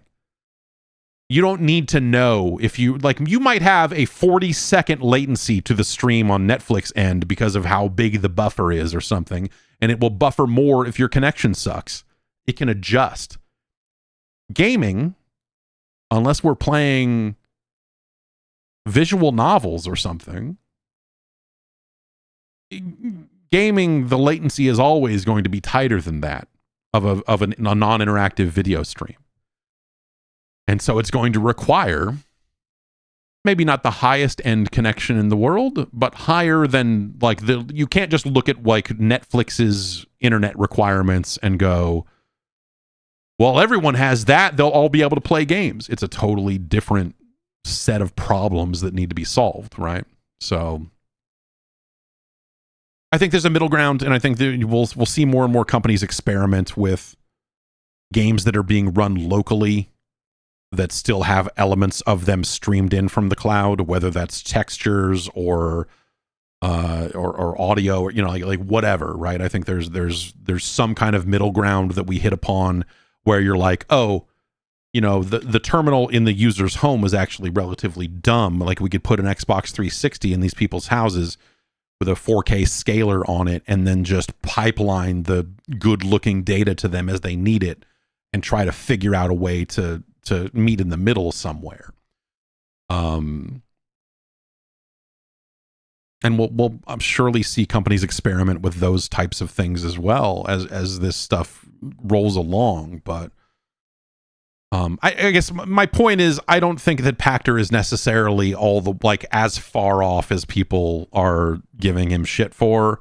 I think that like to say that right now today, when so many of the cloud services have been so lacking, and we've seen from, you know, whether it's court documents and stuff about Microsoft's commitment to the cloud and what have you, that came out in some of the Activision stuff, like even the players that have, you know, world leading cloud infrastructure aren't coming out of this going, yes, there's an audience here.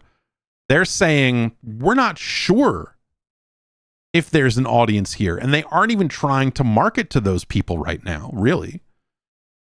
You know, the Xbox cloud service is being marketed to you and me as an option, you know, as like, hey, you're already playing Xbox games. Here's another way you can play them. We're all about choice. Like that's how they're shipping this stuff, right? And so like we haven't even gotten to a point, you know, Stadia was something where, you know, they never marketed that, and it, you know, that thing shit the bed immediately because they were trying to ship games for people who like to play video games on a service that people who like to play video games feel doesn't feel right. It's a bad merger of the technology. It's a bad use for it. If you launched a cloud service and you had like dramatically different video games that were aimed at a more casual audience and kids, and you're like, yeah, here's Red Dead, because we know you've heard about Red Dead and might want to try it, and maybe you won't care enough that it is a little bit latent because it's primarily a single player game and what have you. And maybe you even make some adjustments to the game to further account for that. But like, you're not necessarily trying to like, you know, Stadia had Destiny 2 on it. At the time it was like interesting and whatever. And you're like, oh, the cloud and other, but like when you look back on that now, tactically, the idea of trying to populate your cloud gaming service with fucking RPG shooters and stuff that like, here, play this game for 100 hours a week and do that, you know, like just play this game nonstop, and like hardcore video games, if you will, is stupid. You know who should be the biggest company in the world? If not right now, then, you know, 5-10 years down the line, you know who should be ready to take advantage of this stuff and become fucking gazillionaires if and when the technology takes off? Jackbox.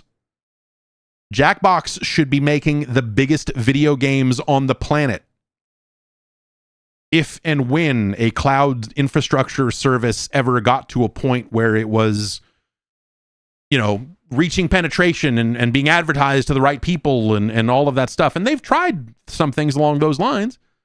Jackbox should be the company that should be like completely ready to make a fucking gazillion dollars. And they've experimented with like, yeah, is it the Comcast cable boxes? I know for a long time, EA had people looking at Comcast devices, like Comcast boxes, and going like, can we make Madden run on this in some capacity? Can we do this? Can we do that? Like Jackbox is heading down that road a little bit. Yeah, they have like a subscription service. Like they've got things. I have to imagine that the minute anyone gets back into the cloud gaming business, the cloud service or whatever in a major way, like anyone that tries to market it, anyone that tries to like, hey, we're putting this on all the TVs, we're doing this, we're doing that, like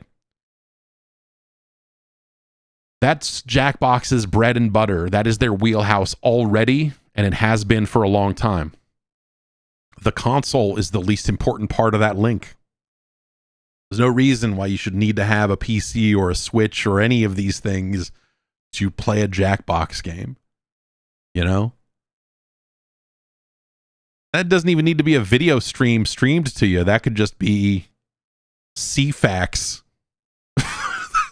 that could just be, you know, hey, we're streaming these screenshots of words to you, you know, and the audio's playing.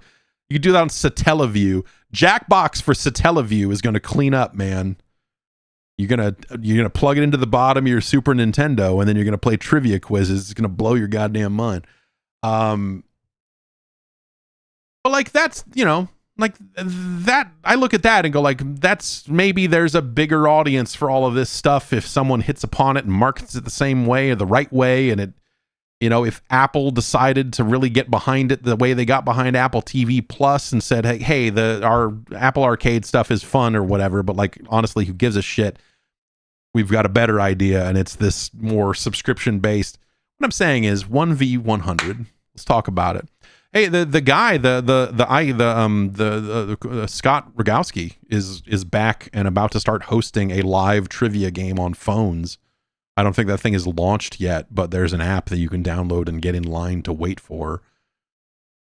So, you know, we're all due, baby. It's all coming back, baby. We'll see. It's a mess. The future of video games. Like, I think the one thing there's a couple of things you can say. One, anyone who says that they've got it all figured out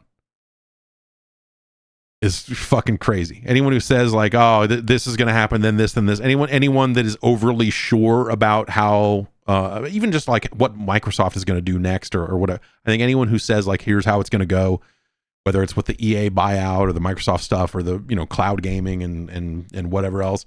I think anyone who says, here's how all of this is going to work is full of shit. Because I think there's so many potential outcomes here. And you know, the business reasons for getting into those things and exploring those things, and you know, that'll all change time and time again. You know, right now Microsoft is probably having to pump a bunch of AI bullshit into whatever the future of Xbox is, because that's where it's corporately aligned. If and when that bubble pops, maybe that will free them up to not have to fuck around with this garbage for as much as they are. And, you know, they'll do something different, or, you know, maybe who knows what the next fad will be, right? We'll have to address some other stupid fucking thing. But I guess like that's the thing is like, I think there's a lot of interesting technology swirling around. It might not be interesting from the perspective of, I want to play a high-end racing game, or man, I can't wait until Street Fighter 7 comes out. Like it's not something that is necessarily. I think a lot of this technology is stuff that like I don't immediately see a way that it benefits games the way we see them now. You know, but there's a lot of fucking weird technology swirling around that if any of this stuff catches and finds an audience, then, you know, all of it. Any of it has the potential to be the future of video games, right? The same way that like when phones came along, suddenly that was the future of video games until it wasn't. And I guess the analogy there is like, I don't necessarily think that the console gaming, or at least the style of, hey, I'm getting a thing that I'm going to use to play video games on, and I'm going to hook it up to my TV or some screen of some kind. I don't necessarily think that we're in the last days of that.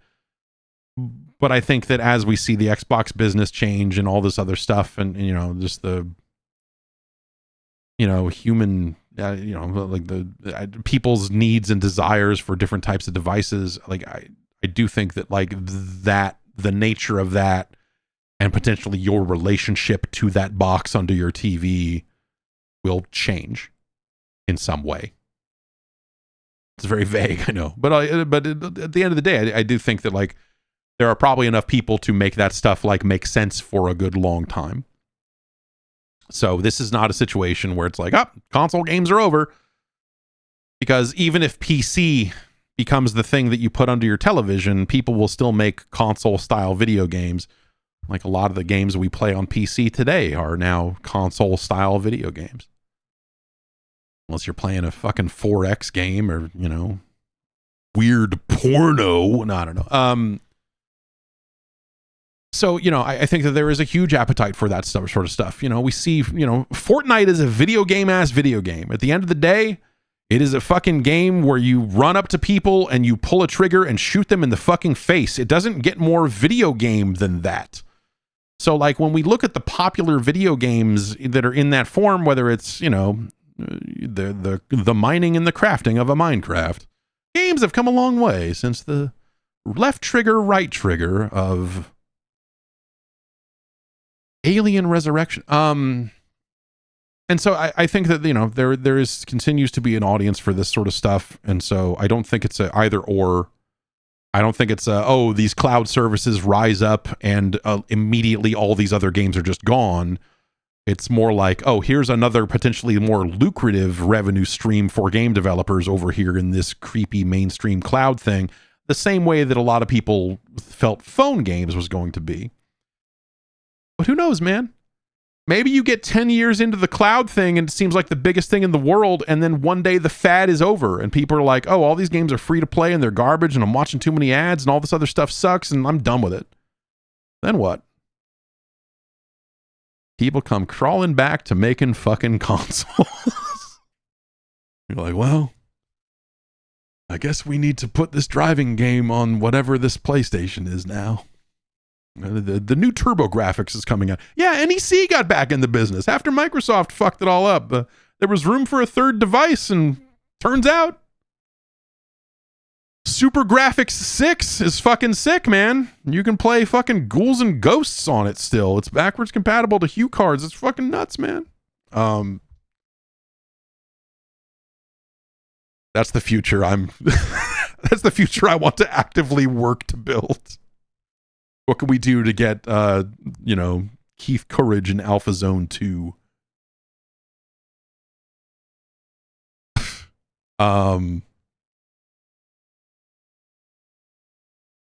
Let's take one more break. We'll come back with the rest of the news. You know, hair loss is about hair loss, but it's not just about hair. It's about how you feel. You know, when you look in the mirror, when you're out there in social situations, if you find yourself going like, should I wear a hat or I don't know, keep my hood up? And, you know, if you're becoming one of those people that just randomly puts a hand on top of your head, like, what is that about? What? Turn to Hims. Hims helps you take back that confidence with access to simple, personalized care that fits your life. Hims offers convenient access to a range of prescription hair loss treatments with ingredients that work, including chews, oral medication, serums, and sprays. They've got doctor-trusted, clinically proven ingredients like finasteride and minoxidil that can help stop further hair loss and regrow hair in as little as 3 to 6 months. You shouldn't have to go out of your way to feel like yourself. Hims will bring that expert care straight to you with 100% online access to personalized treatment plans that put your goals first. There's no hidden fees, no surprise costs, just real personalized care on your schedule. Yeah, think of Hims as like it's the digital front door to getting back to your old self with simple 100% online access to trusted treatments for real health concerns all in one place. For simple online access to personalized and affordable care for hair loss, ED, weight loss, and more, visit hims.com/Jeff. That's hims.com/Jeff for your free online visit. hims.com/Jeff. Individual results may vary based on studies of topical and oral minoxidil and finasteride. Featured products include compounded drug products which the FDA does not approve or verify for safety, effectiveness, or quality. Prescription required. See website for full details, restrictions, and important safety information.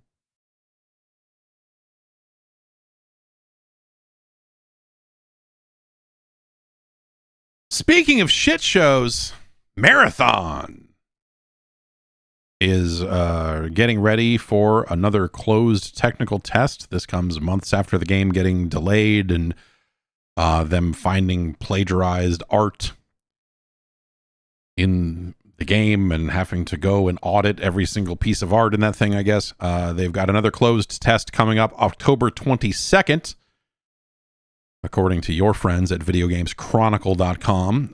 This is going to be an NDA'd playtest. This is not something you're going to see streams of, presumably.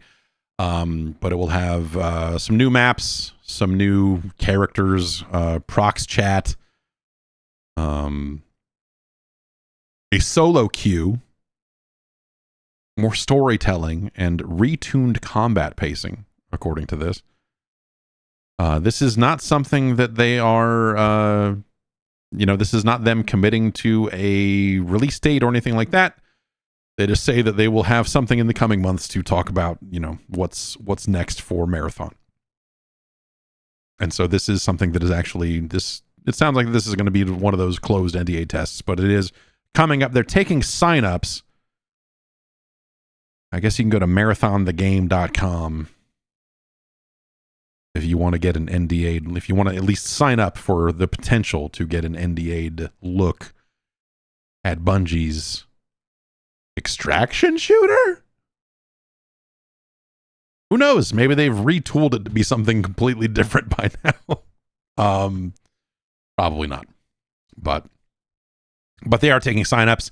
The signups are full of it's one of those when you sign up, you sign up for a beta and they're like, have you heard of these games before? How much have you played these games? Do you play a lot of these games? And you look at the list of games and you're like, okay, can I parse out what you're doing and what you're making and what's going on, but kind of the typical contestants, I suppose, showing up in that.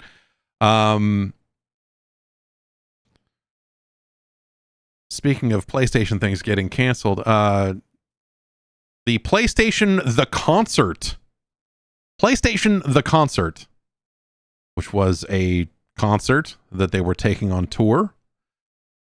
They have canceled the rest of the 2025 dates for this show. Oh, they did. Okay, they got Video Games Chronicle got a quote out of the organizers of the event known as GEA Live. It is with great regret that we have canceled the PlayStation The Concert's 2025 tour dates in North America. Our team has spent a considerable amount of time developing this project, and we share in the disappointment of fans who will no longer be able to attend. We extend our heartfelt thanks to everyone who supported the show and appreciate your understanding in making this difficult decision. No reason given at all in this. But that was, they were playing music from God of War and Ghost of Tsushima at this thing. And they were taking it on the road and playing music from I guess modern PlayStation games. When I think about iconic music from PlayStation, it is nothing that they have made in the last decade or two of cinematic scores. That's not to say that they are making bad music in these games. It's that, when I think about the music of PlayStation, it's not like, oh, this is the song they played when Kratos was mad at his son and his son was mad at Kratos, and this when Aloy crested the thing and the sun was shining, this was the music they played. I would not recognize a single tune out of that played out of context. You told me you were getting if you told me you were getting Milk Can together,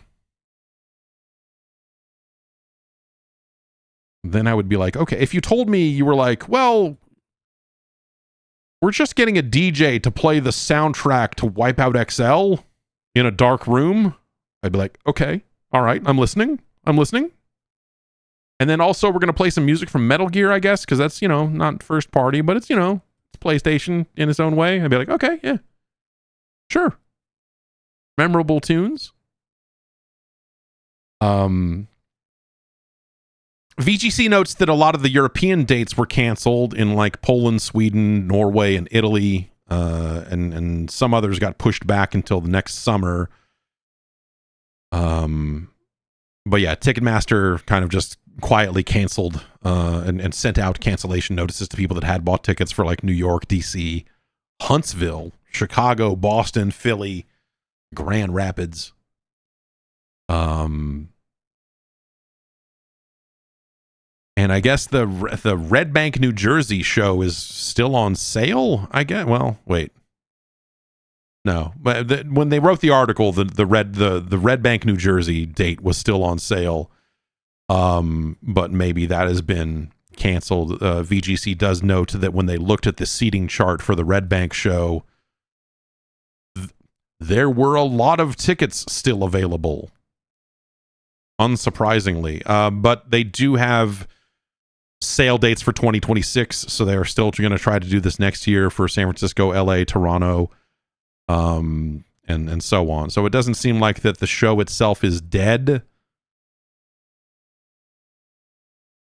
But that seems like a pretty niche, like, I don't know, man. How many cities are you going to take a PlayStation concert tour, to when you're playing, like, I don't know, the music of The Last of Us? Is that a thing? I can't talk about this without sounding like an absolute asshole, because people worked fucking damn hard on the soundtrack to these games, and they did that thing, man. But I personally, the idea of going and sitting in a crowd and hearing music from Horizon be played,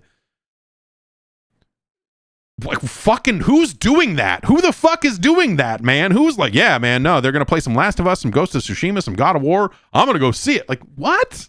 Who is doing that? I like the idea in a sense of like, hey, man, fucking orchestras, man. Go see orchestras play their shit. It's cool. Because it is cool. But like the selling point of like, here's a video game music thing. I mean, even Tommy Tallarico knew that occasionally you had to play the fucking hits. And those shows fucking were not awesome either. So yeah, this whole thing just seems like a really insane concept that just like, I was like, why, who is going to see this? And so like, and it's not surprising to hear that maybe some of these cities maybe weren't moving a lot of tickets, especially in this day and age when like the concert business is fucking suffering in so many different ways, for, big popular acts and all of these other, like known artists going on tour and everything. The idea that a show playing orchestral video game music didn't sell out, like, yeah, no shit. No one's going to these shows anymore. But we'll see if they pull it back together for 2026, I guess. Yeah, that's I feel like if you're going to do this, like, piggyback onto some other gaming event that's already happening, right? Like, that's the, like, if it's like, hey, PAX is in town, and also as part of this, you can buy a separate ticket to go see the PlayStation concert. Like, yeah, okay. Maybe I'm in town for a gaming weekend anyway, and here's one more gaming thing I'm going to do. But also, I don't know. I think that there's just like more fun music to pull from. But that's just, that's going to be a matter of taste or whatever. Like, I would not want to sit in an audience and hear people play music from Horizon. And again, that's not me saying the music of Horizon is bad. It's just that, like, I can hear that in the game. And in the context of the game, it's very well done. That's not a soundtrack I would ever go like, I'm going to look this up on Apple Music here, and let's listen to the Horizon soundtrack while I'm getting things. It's just, that ain't me, man. And I don't think there's a ton of people that are in that boat of like needing to, it's just, yeah, I don't know. It's just a wild choice to do in the first place. So, and I think if you were doing a video game music concert, you would not do it just based on PlayStation. You would do it based on a much wider... You would want to be able to pull from a much wider array of work to play. You'd be like, okay, we're going to play some songs from Pyre, and then the guy that did the voice of Parappa is going to come out, and we're all going to have a good time and forget about the time when he ripped all those people off or whatever it was he did. And I don't know. Starbreeze, publishers of the Payday series, they have decided they were also working on a Dungeons and Dragons game. That game was announced, a while ago. Oh, well, 2023 here, according to your friends at VideoGamesChronicle.com, your home for video game news. It was codenamed Project Baxter. They are going to shut it down. It was originally scheduled to ship next year. And they are going to be laying off 44 people who were attached to that team. It's a mix of employees and contractors. Some of them will end up on the Payday team from the sounds of things, but man, Payday 3 never got back. Like they never fixed Payday 3 to a degree that anyone noticed. I mean, maybe the game's great now and no one would ever know, but man, what a crazy.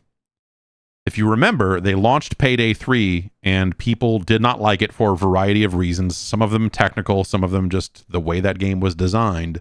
And so it was not long after the launch of Payday 3 that a lot of players just went back and kept playing Payday 2. And so they spent a lot of time trying to fix Payday 3 and trying to get that, whether it's, getting the trust back from their audience or whatever. But I don't think they ever turned the corner on Payday 3 to the point where people were excited about it. So even if that game is better now, and I imagine it has to be at least slightly better than it was at launch, that has not resulted in it, taking off or being more beloved than Payday 2 ever was or whatever. But it's an absolute mess.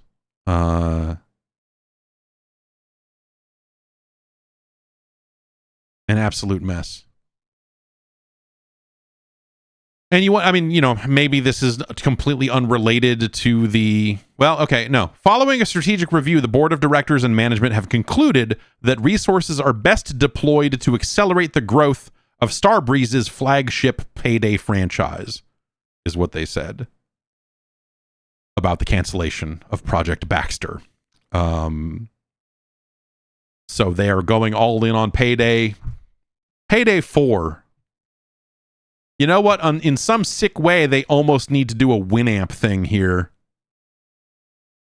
They almost need to pull a Winamp and go, okay, we're putting out Payday 5 because Payday 2 plus Payday 3 is Payday 5, and we're gonna take all the microtransactions and all the things you bought in Payday 2.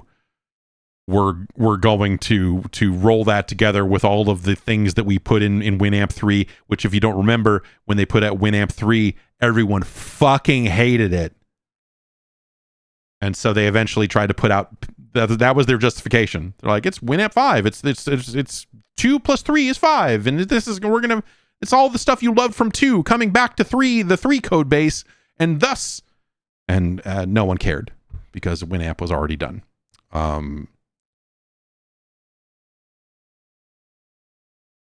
It's the problem with making a sequel to your game. When your game is a popular game that has had, thousands of dollars in microtransactions? To take Payday 2 and go, yeah, that was cool, but fuck all that shit you bought, even if you bought it last week, because now Payday 3 is out. Like, I think that's already like a really fucking bogus value proposition. Regardless of the quality of Payday 3, right? That's already a pretty stiff hill to climb. It's sort of like the Apex Legends thing of, we're not going to make a sequel to that. We're going to keep working on the thing. And oh wait, the player numbers are what now? Maybe we'll make a sequel to that. And a lot of people have split. Yeah. I mean, like Starbreeze is not the Starbreeze it was 5 years ago or 10 years ago or whatever. Right? That's there's been a handful of people that have spun off to do other studios. Yeah, was it Den of Wolves? That's the name of that game, right? Den of Wolves. Yeah, 10 Chambers. 10 Chambers, the studio behind Den of Wolves, the studio that was also behind GTFO, which was a neat game that was way too rough for normal people. So maybe Den of Wolves will be slightly less heinous.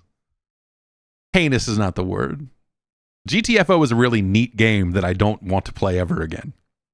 I hope Den of Wolves is a really neat game that I enjoy playing. Yes, as Fat Scout puts it in the chat, the whole Grin Overkill Starbreeze saga is, yes, 10 Chambers and what happened? What happened? Those guys split up, and I don't even know if they're talking anymore.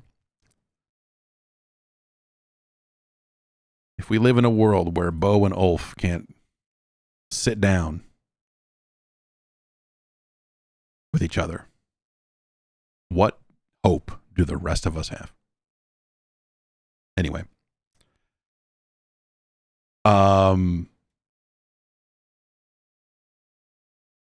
Nintendo put a weird video out. I don't know. I think this is on their app, but it is also on their YouTube channel. It is just called Close to You. It is a short video of a baby taking its first steps. It's an animated short of a baby's room coming to life as the baby takes its first steps, and the mommy coming back and seeing that and being like, oh. The only description on it is just close to you. It is not necessarily from a game. People are trying to parse out and go like, oh, what's this in the background? Is there a Pikmin here? Is there this here? Is there this kind of sounds a little bit like Pikmin music. This could be Pikmin. Is this a Pikmin? Is this a Pikmin?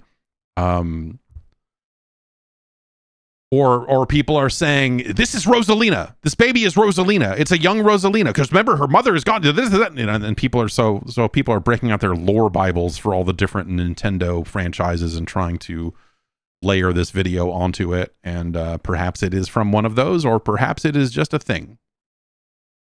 I couldn't tell you. Maybe it's a brand new game that they're making and they just wanted to debut it in this way without explaining any of it, but they are explaining none of it. So go watch that if you want to see 3 minutes of animation. It's, it's better than Coco Melon. The baby looks better than the Coco Melon babies. I will say that. That is without a doubt. Looks way better than Coco Melon.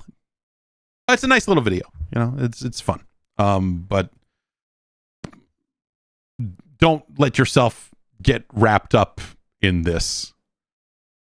Don't try to assign a bunch of meaning to it because, this is Ivy Snow in the chat says, I like the theory that Miyamoto has just become Illusion Studios pilled. Yeah, there was a part of me watching it where I was just like, did just someone at Nintendo decide that they wanted to try their hand at animation? Did someone watch this and go like, oh, we just want to try to make an animated thing because we have an animation studio now? And maybe we can make this and just as a short, and we'll just put it out there, and who cares, and it doesn't have to be a thing, and it's just something we made as we try to get better at making stuff, and maybe we'll make a longer form thing later. Who knows, right? Or maybe it's them backdoor announcing a new Pikmin game or more information about the upcoming Pikmin game or whatever, man.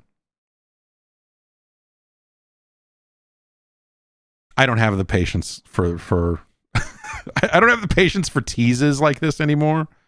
You know what I mean? Like there was a time in my life where, you presented me with an I Love Bees. If you present me with an ARG, I'd be like, oh, this is maybe interesting. And now I'm just like, dude, I don't have time to work for your marketing campaign. Tell me the thing you're making and when you're making it and when you're gonna sell it and all this other stuff. There are so many games coming out every single day. The idea that people are going to get hung up on this and go like, what is this going to be? Like, dude, I don't know. They'll tell you at some point if it's going to be anything. They'll let you know. They'll let you know when pre-orders start.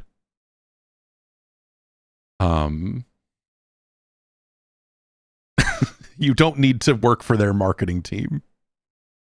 You You don't need to play their ARG and activate a community for them on that stuff. But that's ARGs can be neat. I think ARGs are actually really neat. I just don't have the... I'll tell you, I have zero patience for major corporations doing them at this point. If we were to suddenly find ourselves staring down the barrel of like another Glitter Mitten Grove situation, and if there was another ARG, if there's, Lonely Girl 15 were to come back, then maybe I would be into Macho Man Randy Savage, big Lonely Girl 15 fan.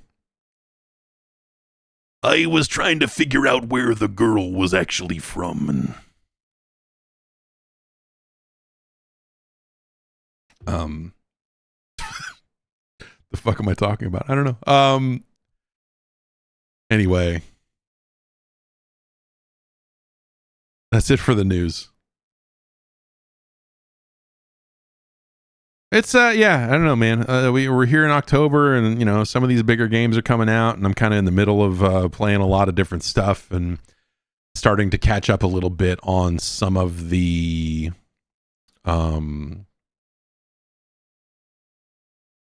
games, some of the more prominent games that came out over the course of the year as we kind of get closer and closer to awards season. Yeah. Fuck. I can't shake loose of this now. But we're here. It's Q4. It is the fourth quarter of the year. When we talk about games coming out, we are now in it for the next month and a half here as we kind of get up to Black Friday or whatever. It doesn't, I don't know, like there's a lot of stuff coming out. There's a bunch of big games coming out, and I don't know. I have to, like, I'm just kind of like I'm very Battlefield focused right now, and I'll have more to say about that once that's out and everything. But yeah, there's the holiday release season is upon us, the fourth quarter of the year. Not fiscal Q4, real Q4. Why don't we get into some emails? podcast@guard.bike is the email address to send emails to. The only one to send them to, yeah.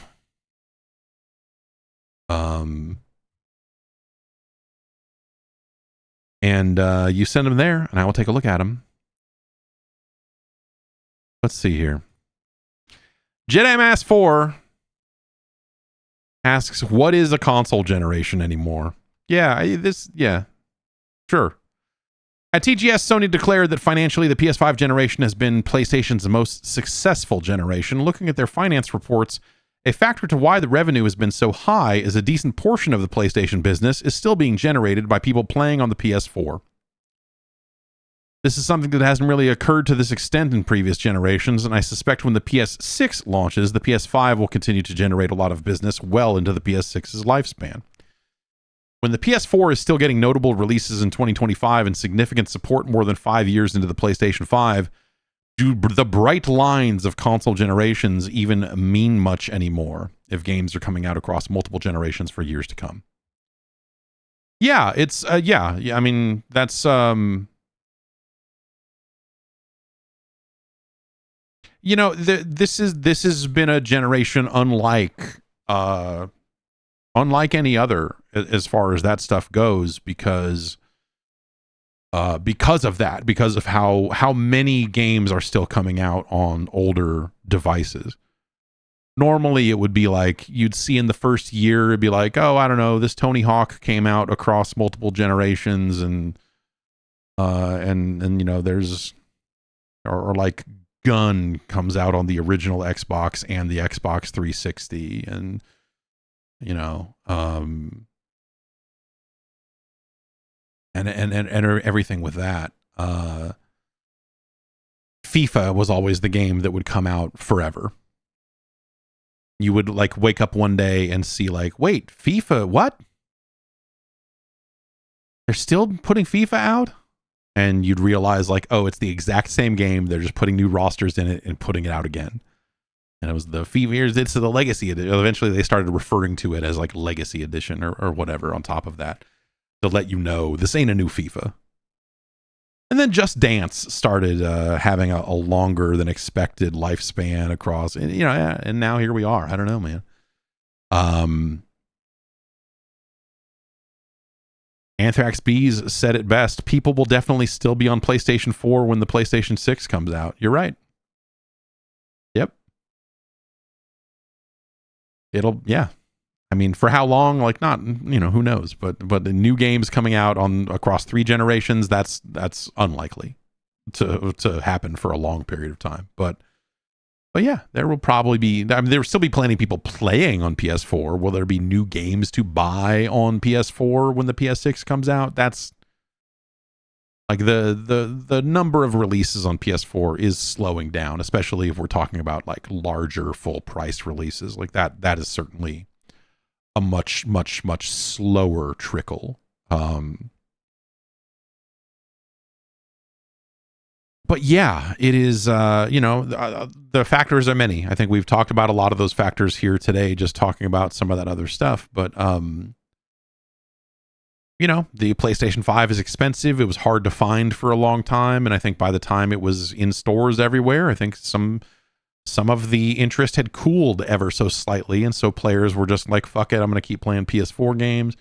Or they're like, hey, I'm not that into games to begin with to go spend this kind of money on a new one. So, but I like games enough that I'm going to keep playing them here. And you know, there were subscription services attached to those consoles with PlayStation Plus. And so, you know, there are reasons to stay subscribed to a thing, and that's going to generate more revenue on top of that. And, you know, so there's just a lot of weird circumstances that led to this. And I think it's something that is really largely just happening with PlayStation. I think it will also happen with the Switch for a good long time because of the way Nintendo is handling business. You don't hear about it so much with the Xbox, but I think that's because Xbox has done a better job of presenting their games as a seamless, the like Xbox Play Anywhere, the Xbox, you know, the Xbox, whatever, it's going to automatically download the right version for your console. And, you know, this is stuff that they've been doing even for their half step when the Xbox Series, when the Xbox One X was coming out. Yes, smart delivery. That's what they call it. Smart delivery. If you were downloading a game on a One X as opposed to a regular Xbox One, it would get you different textures. Like you would download a slightly different version of the game. And they just kind of kept that going. And so for them, they've been better about doing this kind of rolling generation thing to where people don't notice as much. But also the Xbox One was so clowned upon that no one is noticing if a game is shipping on Xbox One or not, because no one's talking about it. People still talk about PlayStation 4. You know what I mean? I think the smart delivery stuff is really great. I think that's one of the really smart things they did from a platform perspective at delivering games and delivering, you know, on backwards compatibility and having these relatively seamless upgrades to like, oh, you know, because some of those didn't happen on day one. It was like you were downloading the Xbox One version of a game, and then 2 months later they'd be like, oh shit, we decided to upgrade this game. And so you would just download the upgrade in place and it would just kind of seamlessly happen. You would have the Xbox Series X version of a game. And I thought that was pretty cool. On PlayStation, it's a little bit clunkier, especially if you're going like the PS5 to PS5 Pro updates happen seamlessly. That's just a patch. But PS4 to PS5 is like they managed their platform in a much more rigid way with that shit. And they don't do it. You know, the upside of that, if you had to find one, is that you can still download the PlayStation 4 version of a PS5 game if you really want to, which is if you're if you're some kind of trophy sicko, there are sometimes reasons why you might want to play both versions of a game. But yeah, Um, the generation thing is, these lines have been being blurred in different ways for a while now, right? Because of the Xbox One X and the PS4 Pro and some, there was still a pretty defined line, though, between PlayStation 4 and PlayStation 5 in terms of just like, these games don't run here. And we will still see that line where it's like, hey, there will still be a PlayStation 6 version of a game. I would think.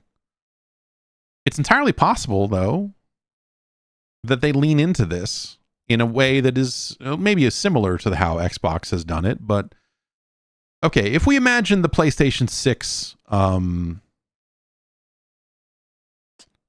products, the products they will release in that generation, if we stick to the rumored talk about there will be a console and there will be a handheld, and the handheld is not as powerful as a PS5,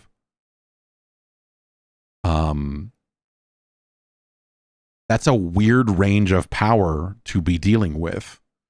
Do you end up in a situation where you just keep shipping games and you eventually get to a point where you have games that only run on the high-end console and don't run on anything else? Or are you going to do the thing that Microsoft did that developers seem to not like, especially this deep into the generation? Are you going to make them optimize their games to run on both the console and the handheld? Because if you're doing that, then they might as well optimize for PS5 as well, right? So would you end up in a situation where all of these games are coming out across the board on all machines? Or are you going to say, oh, the PS6 is just the handheld and the console?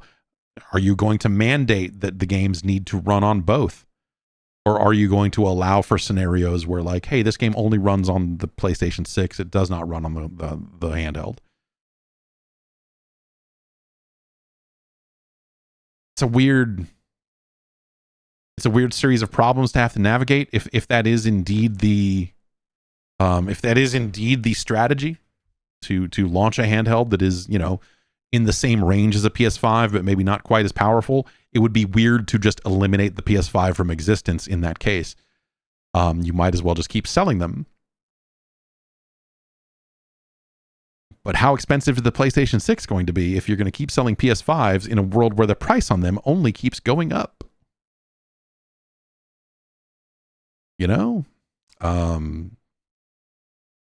Anyway, I think that, we've gone through a zillion different thought exercises around the end of generations and what that might look like, and the idea of annual console hardware the same way a phone works, or whatever, right? Annual is not the right cadence, but would you do every 2 years? Every 2 years there's an upgraded console out, and you just say, hey, these games, the game we're shipping right now in 2030 runs on the last 7 years of devices, and there's a cutoff, and if you're behind that cutoff, it doesn't run that, it's confusing from a labeling perspective. The fuck do you call these things? And how do you convey that to consumers? But like, Apple has been doing that with apps for a long time. I think the difference is that apps are a lot lower stakes. It's like, oh, I paid $4 for this period tracker, and it doesn't work anymore on the new iPhones. Or rather, I haven't upgraded my phone for a while, and I can't update my period tracker because it's built for iOS 26 now. I don't know. Weird shit like that. So yeah, I don't know. I don't know where this goes in light of everything else that's happening, right? Because, look at the PC. You can always look to the PC and try to parse out, like, oh, would it be more like that? Would that make sense if it was more like that? The range of hardware that most modern PC games support, and by support I mean from like minimum to recommended, like that range is usually pretty wide. It's still pretty wide. We're getting to the point where that bottom end has been coming up now for a while. The low end recommended specs have started to move up when it didn't feel like they were moving at all for a long time. And now we're starting to see it. It's a lot of like, oh, well, This engine just needs to be multi-threaded. Like it just runs better, so you're going to need this to do that. And, scenarios like that, that I think make a lot of sense. If Microsoft just starts shipping PCs one day, PCs that go under your television, why wouldn't they just end up on that range somewhere instead? And they could do a simplified version of it if they wanted to and attach funny little numbers and whatever, if that was something that was easier for consumers to swallow. But would Sony follow suit? What does Sony do in all of this? Keep in mind that Sony is facing different markets and thinking about different markets than Microsoft tends to, because Sony thinks a lot about Japan.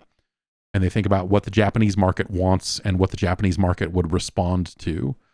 And so when we talk about a Sony handheld, that's why I say a Sony handheld is probably not, for as much as we're talking about all these open PC Windows handhelds and all this other stuff, I don't think Sony's going to make one of those. I think Sony will make a closed ecosystem PlayStation handheld that runs the same games that the console runs instead of having a separate software library the way they used to, because then you get the benefit of the better software development across all devices. Like the Switch. They're looking to the Switch and going like, oh, we'll do a kind of a riff on that. It won't be necessarily, it'll probably be dockable. But if you want the best experience on television, you should buy the console and not the handheld, right? But it's something that they're looking at as like, oh, well, the Japanese market is responding to this and this is helping with this. And, they're looking at it that way, and approaching, I think, the entire video game market in a different way. Where it's like, oh, this is like a Switch, but more sad fathers. Whatever. So I don't know. What does that mean? Who knows, man? I think the interesting thing out of all of this stuff is, with all the handheld rumors, I've said this a couple of times, but I think the crazy thing here isn't necessarily going to be what does Sony do. If they stick to this, if this ends up being the plan, this was the plan that, supposedly leaked out a while ago. And, the guy that put this plan out there had all the PS5 Pro specs pretty dead on before they were announced. And so, he seems like a somewhat reliable source for some sort of information around this stuff. So if we assume that to be true, and I think it's a sensible strategy. So I look at it and go like, none of this seems like completely out of whack. Like I could see them doing this. I think the what does Nintendo do? And they just launched the system so that they don't have to make a move for a long time, right? They'll get to watch this whole space evolve before their eyes again, right? Like they get to see this, they've already seen this kind of handheld PC thing go from 0 to, not 100, but 0 to 10, whatever it is now. They're starting to see more interest in the type of device that they have been making for a while now. And so if Sony's going to chase after that as well, again, if you're Nintendo, would you make a Switch 3? Because you're right back to the apples to apples comparison of this device and this device have the same form factor, but this one is way more powerful than Nintendo's. Nintendo does best when it's like, the Switch, there was nothing else like it on the market. You're like, oh, it's a handheld device with a lot of the swagger of a console, and they're having it both ways. But if everyone is making one of those, what would Nintendo make instead? That's right. Bonfire Like has figured it out. It's Virtual Boy 2. Hear me out. They're going to Trojan horse the Virtual Boy back to you by selling you a $100 plastic shell, getting you amped to play Nestor's Funky Bowling and Jack Brothers. I was playing some Jack Brothers the other day. It's not a good game, but it, as Virtual Boy games go, is pretty good. Probably the best, in fact. And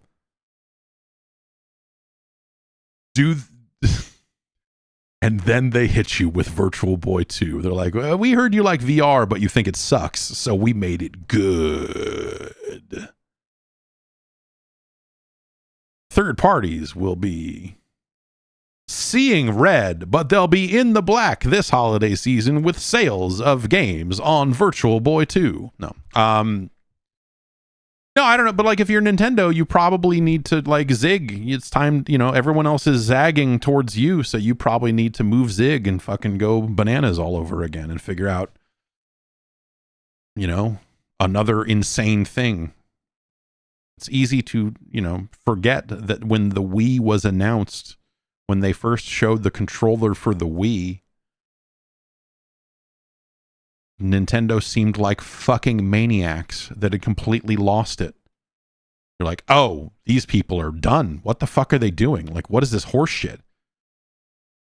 I'm looking at that controller and seeing like, oh, well, you could turn it sideways and it does have a D-pad on it. And I'm like, yeah, but you can't play fucking Street Fighter on this thing. It's got 2 fucking buttons. What are we going to play, Urban Champion? Don't get me wrong, I love Urban Champion, but holy shit.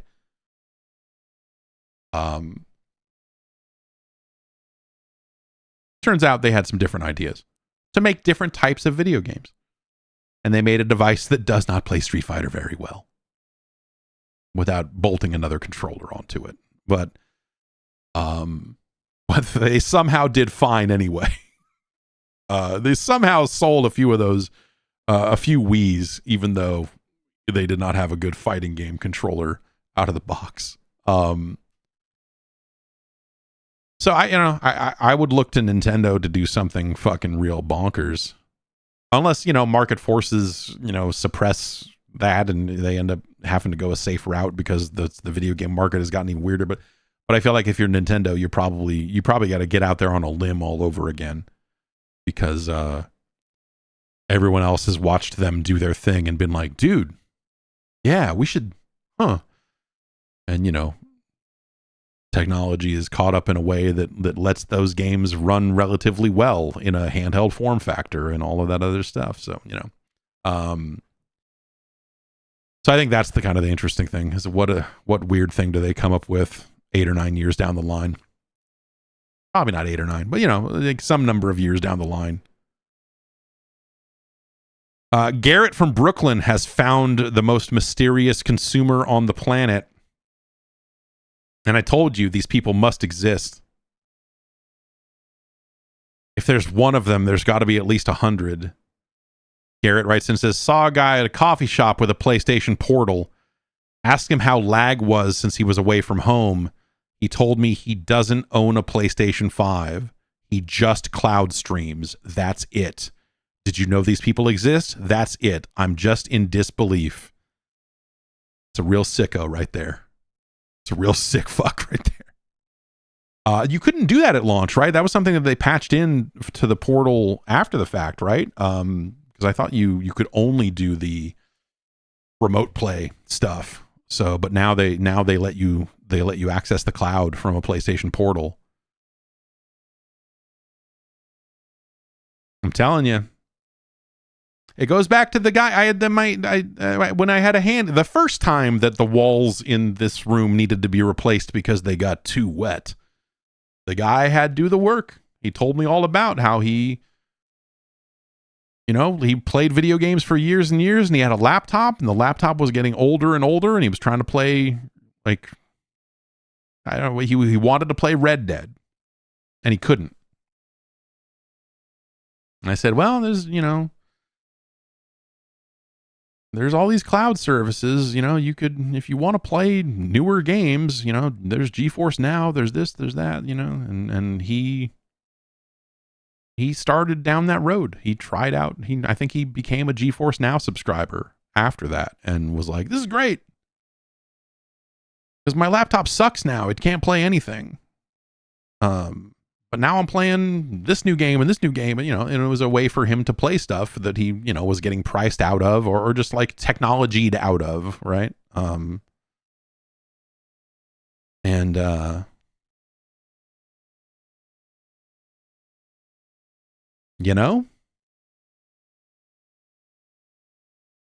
Like these people exist. If there eventually is enough of them, you will see some kind of shift. I would assume. Corey in Rochester, New York writes in, It says, I love when you dig into old arcade stuff, especially when Mr. Do comes up. That got me thinking about a game I used to play at my job a long time ago. My boss back then loved collecting cabinets, and one we unexpectedly ended up playing a ton was Pengo. The ice block sliding, squishing snow bees, it had a surprising amount of depth. We'd have high score tournaments, and it was surprisingly competitive, strangely more so than Street Fighter 2. It feels like it got lost in the shuffle of early to mid 80s arcade games, just like perhaps Donkey Kong 3, another one of my favorites. What are some of your other overlooked arcade gems that deserve a second look or you feel don't get their due? Pengo, like there is a modern Pengo, a relatively modern Pengo, I guess at this point, but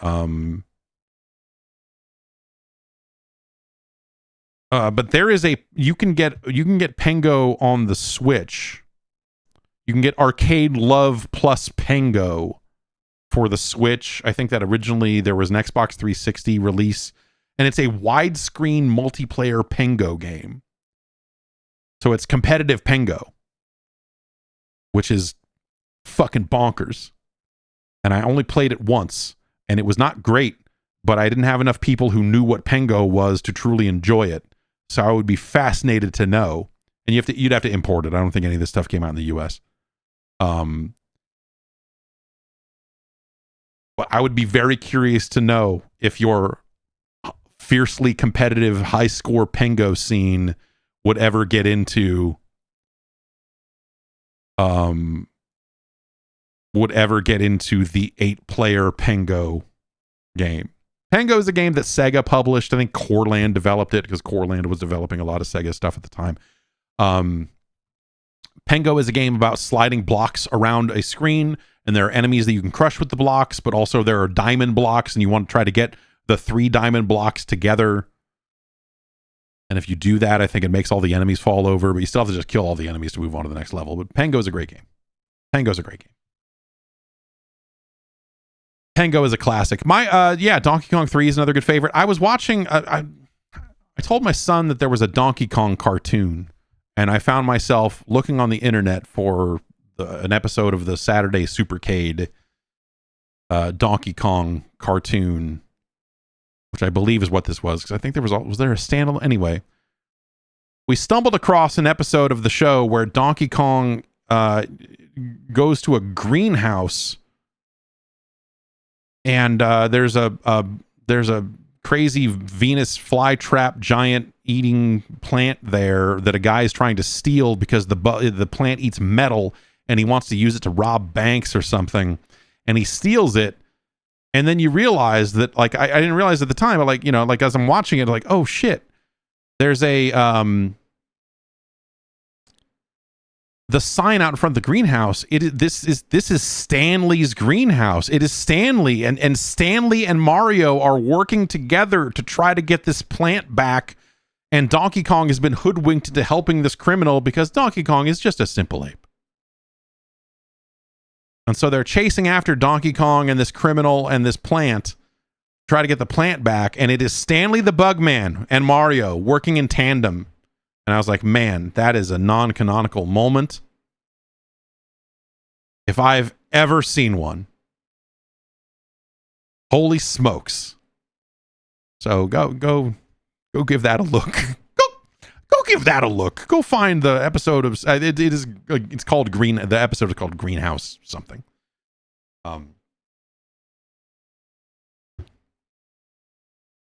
Other overlooked arcade gems that deserve a second look. I mean, I like a lot of the early Namco stuff. Rally X, Bosconian is a really fucking cool game. Assault is a really interesting kind of later era game. I'm a big fan of Xevious. I think a lot of those games have gotten re-released over and over again, so some of those games are not necessarily obscure, but in terms of overlooked arcade gems, I think Crazy Climber is really interesting, and it's something that I've been thinking about. I forget why it came up. There was some game I was comparing it to, which was fucking ridiculous, but Crazy Climber was a dual joystick game where you had to jerk the sticks back and forth. They controlled your hands, And so you'd have to like go back and forth to climb this building and move sideways out of the way of obstacles. And it was always very hard. As a kid, I couldn't play it. As a kid, I didn't understand how to make the man move. Like I just couldn't figure out how to get anywhere in it. And now as a grown up, I can finally truly appreciate Crazy Climber. Elevator Action, I think, is always been a fantastic game. But Elevator Action Returns, Elevator Action 2 Returns, if you must, is fucking awesome. It's such a cool game. It came way later than the original Elevator Action, but it has such a fucking rad style, and the music's good, and it's so good. But I really like original Elevator Action. There's a good like Game Boy version of Elevator Action as well. What else, man? Space Fury is a vector game that I think is like, the game itself is kind of whatever. You are in the middle of a screen, and it's like there are enemy ships, and you're shooting them, and you're thrusting around, and you're docking with different upgrades and getting better shots or whatever. The thing about Space Fury is that when you're not playing it or between levels, there's a vector drawing of a big one-eyed alien that fucking talks to you. And when I was a kid, it scared the fucking shit out of me. A scary motherfucker.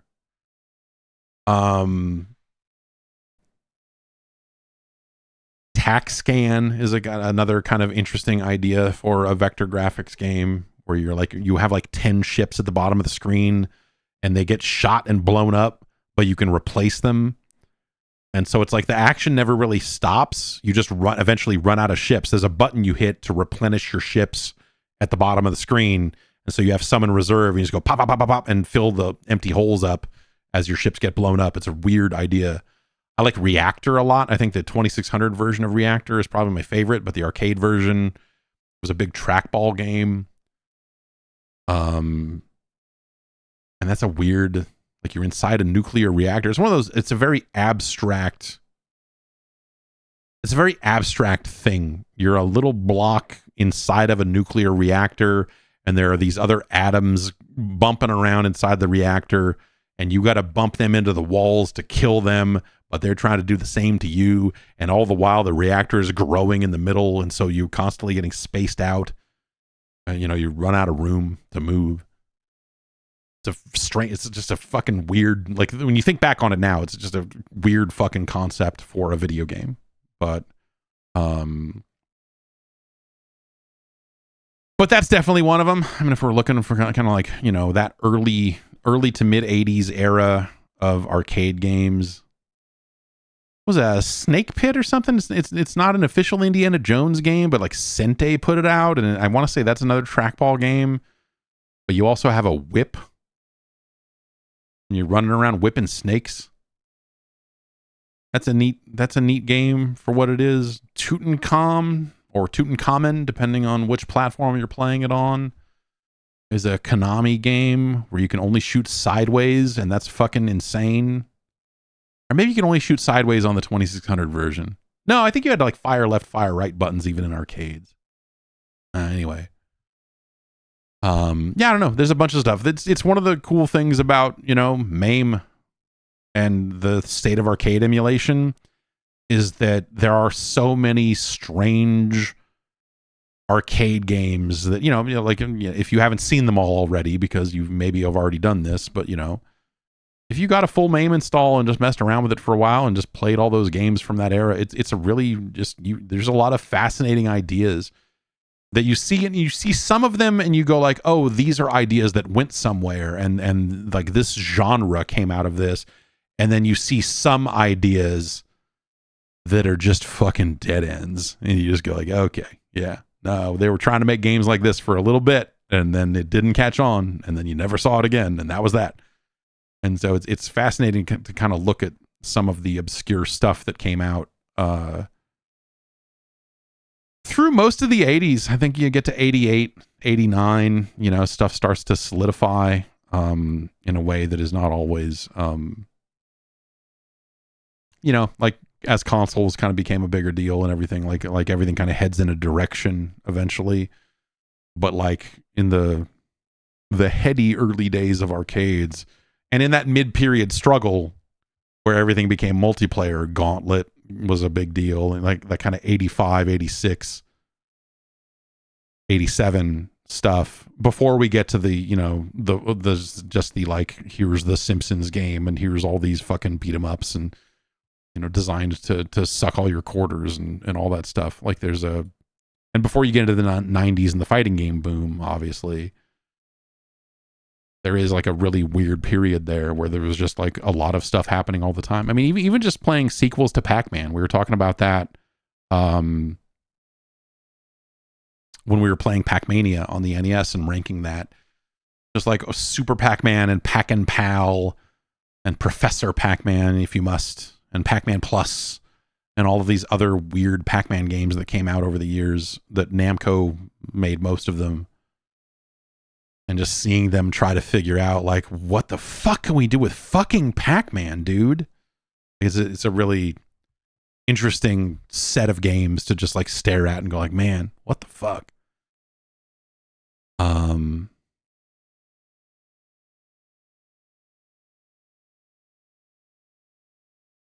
Let's see here.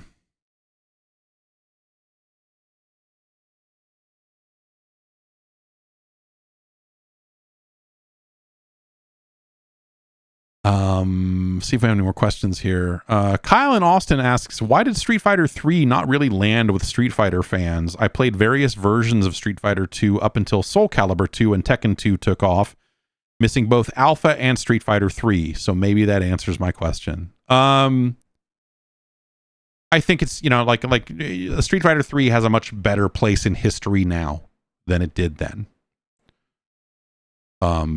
But like ultimately it was that Street Fighter 3, if I had to like nail it down to one single reason, which I think is oversimplifying it a little bit,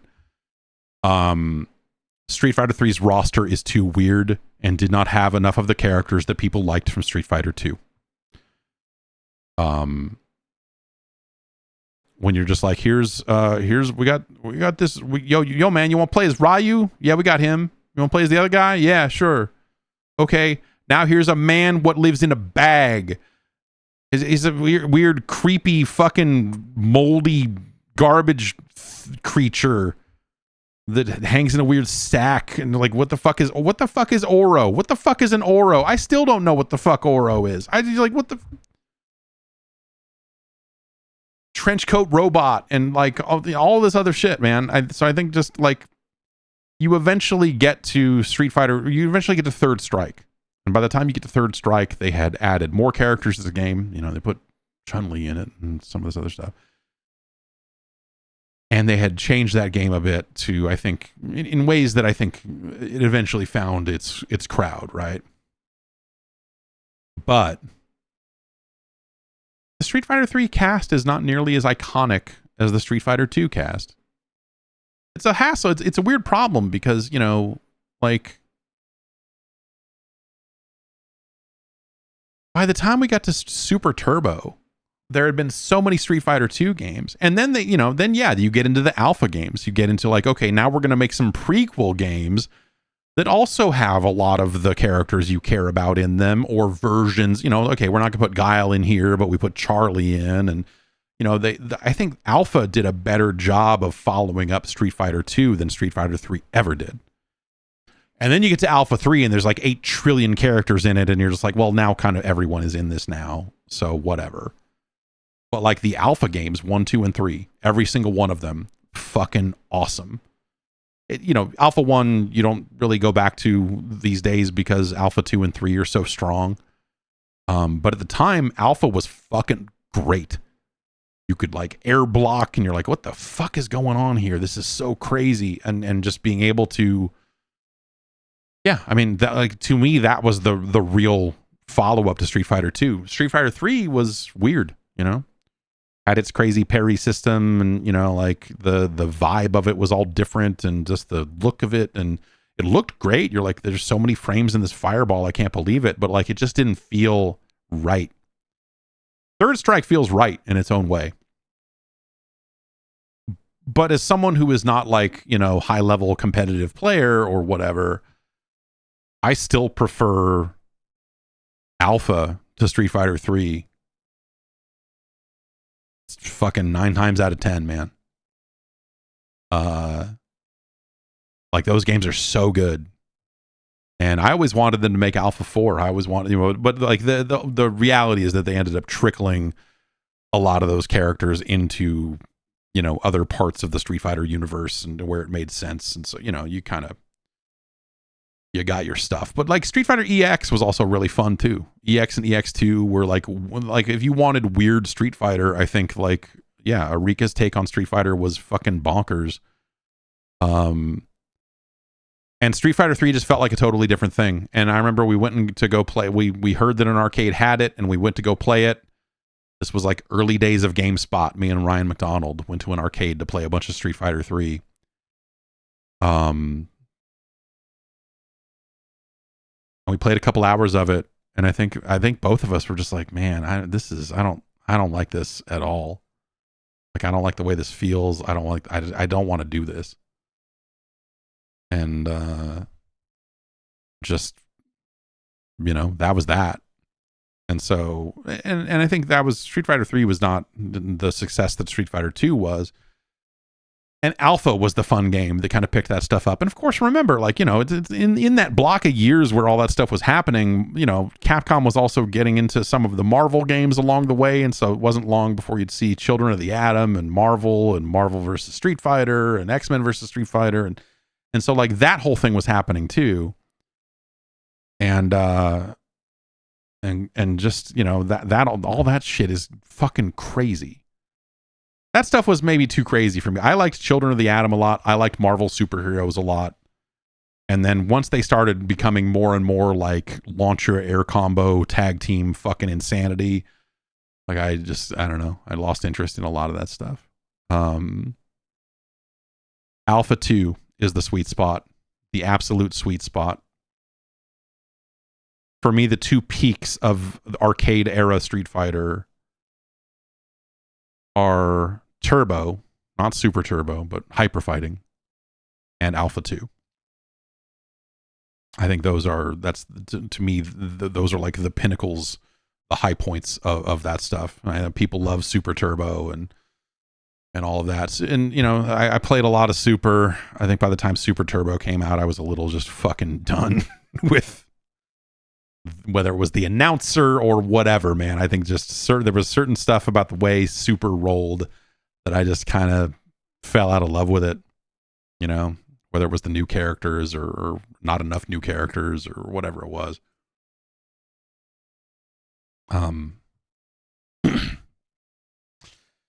It was just, yeah, like that stuff just became,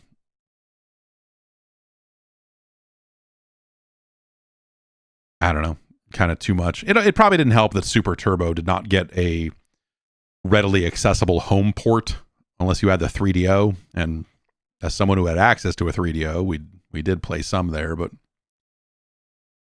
yeah, by the time Super Turbo came out, I think everyone at the time, and Super Turbo obviously found its legacy and whatever, but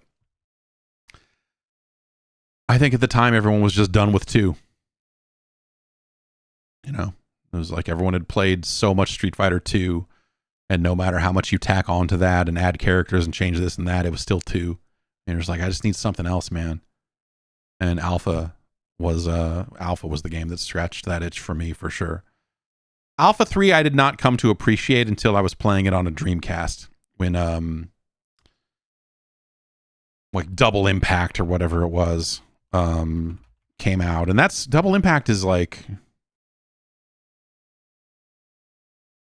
that's just the first one and second Impact, right? It's not Third Strike, because I think they sold Third Strike separately. But like when the second revision of Street Fighter 3 came out, and it was on Dreamcast. Like I remember kind of playing a bunch of that because because it was something that you didn't have to put quarters in. You know, it was like a good home version of the game, and you could really kind of like settle into Second Impact and go like, there's still a lot of stuff here I don't like, but at least we're not paying 75 cents a pop to play it. And so, you know, you kind of end up spending a little more time with it, getting a little better at it and whatever. But like that also meant like I did not get into Third Strike until relatively fucking recently, you know? I mean, in the grand scheme of things, you know, and by relatively recently, I mean like 15 years ago. But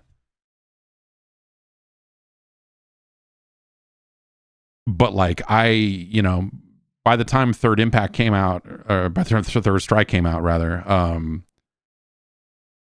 I was just like, dude, I already played a bunch of this. Like, oh, you're adding more stuff. Okay, fine, whatever, dude. Like, I'm just whatever, man. Stop trying to make Street Fighter 3 happen. And then it went off, and you know, became Third Strike. You know, became a very big deal on the pro circuit, and how, you know, like all of that stuff, and that became very fascinating. And I went back to it years later with a much different view on, you know, fighting games in general, and how much I was willing to learn versus just like play by feel and whatever else. And, you know, I had a much better time with Third Strike way after the fact. And so that was really, I don't think I respected any of the Street Fighter 3 games until like then. Until Third Strike was getting released on like XBLA or, you know, wherever it was. But like that was when I kind of understood what that game really was. And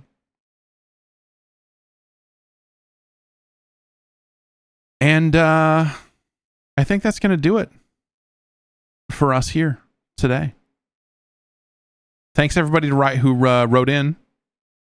Remember, podcast@guard.bike is the email address to send your emails in to, and I will check them out. And you know, I have a question here, but this is more for a Mr. Do Pro. This question is really more for a Mr. Do.pro. But I'll take it here. Davis from Syracuse writes in and asks, is Quest Fantasy Challenge for the Game Boy Color a Mr. Do game in disguise?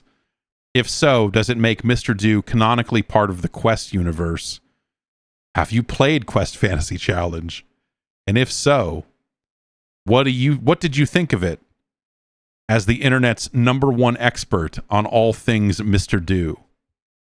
So I thank you for saying that, but I don't know that I would say that I'm the internet's #1 expert on all things Mr. Do. I like Mr. Do a lot, but I'm not a Mr. Do.pro.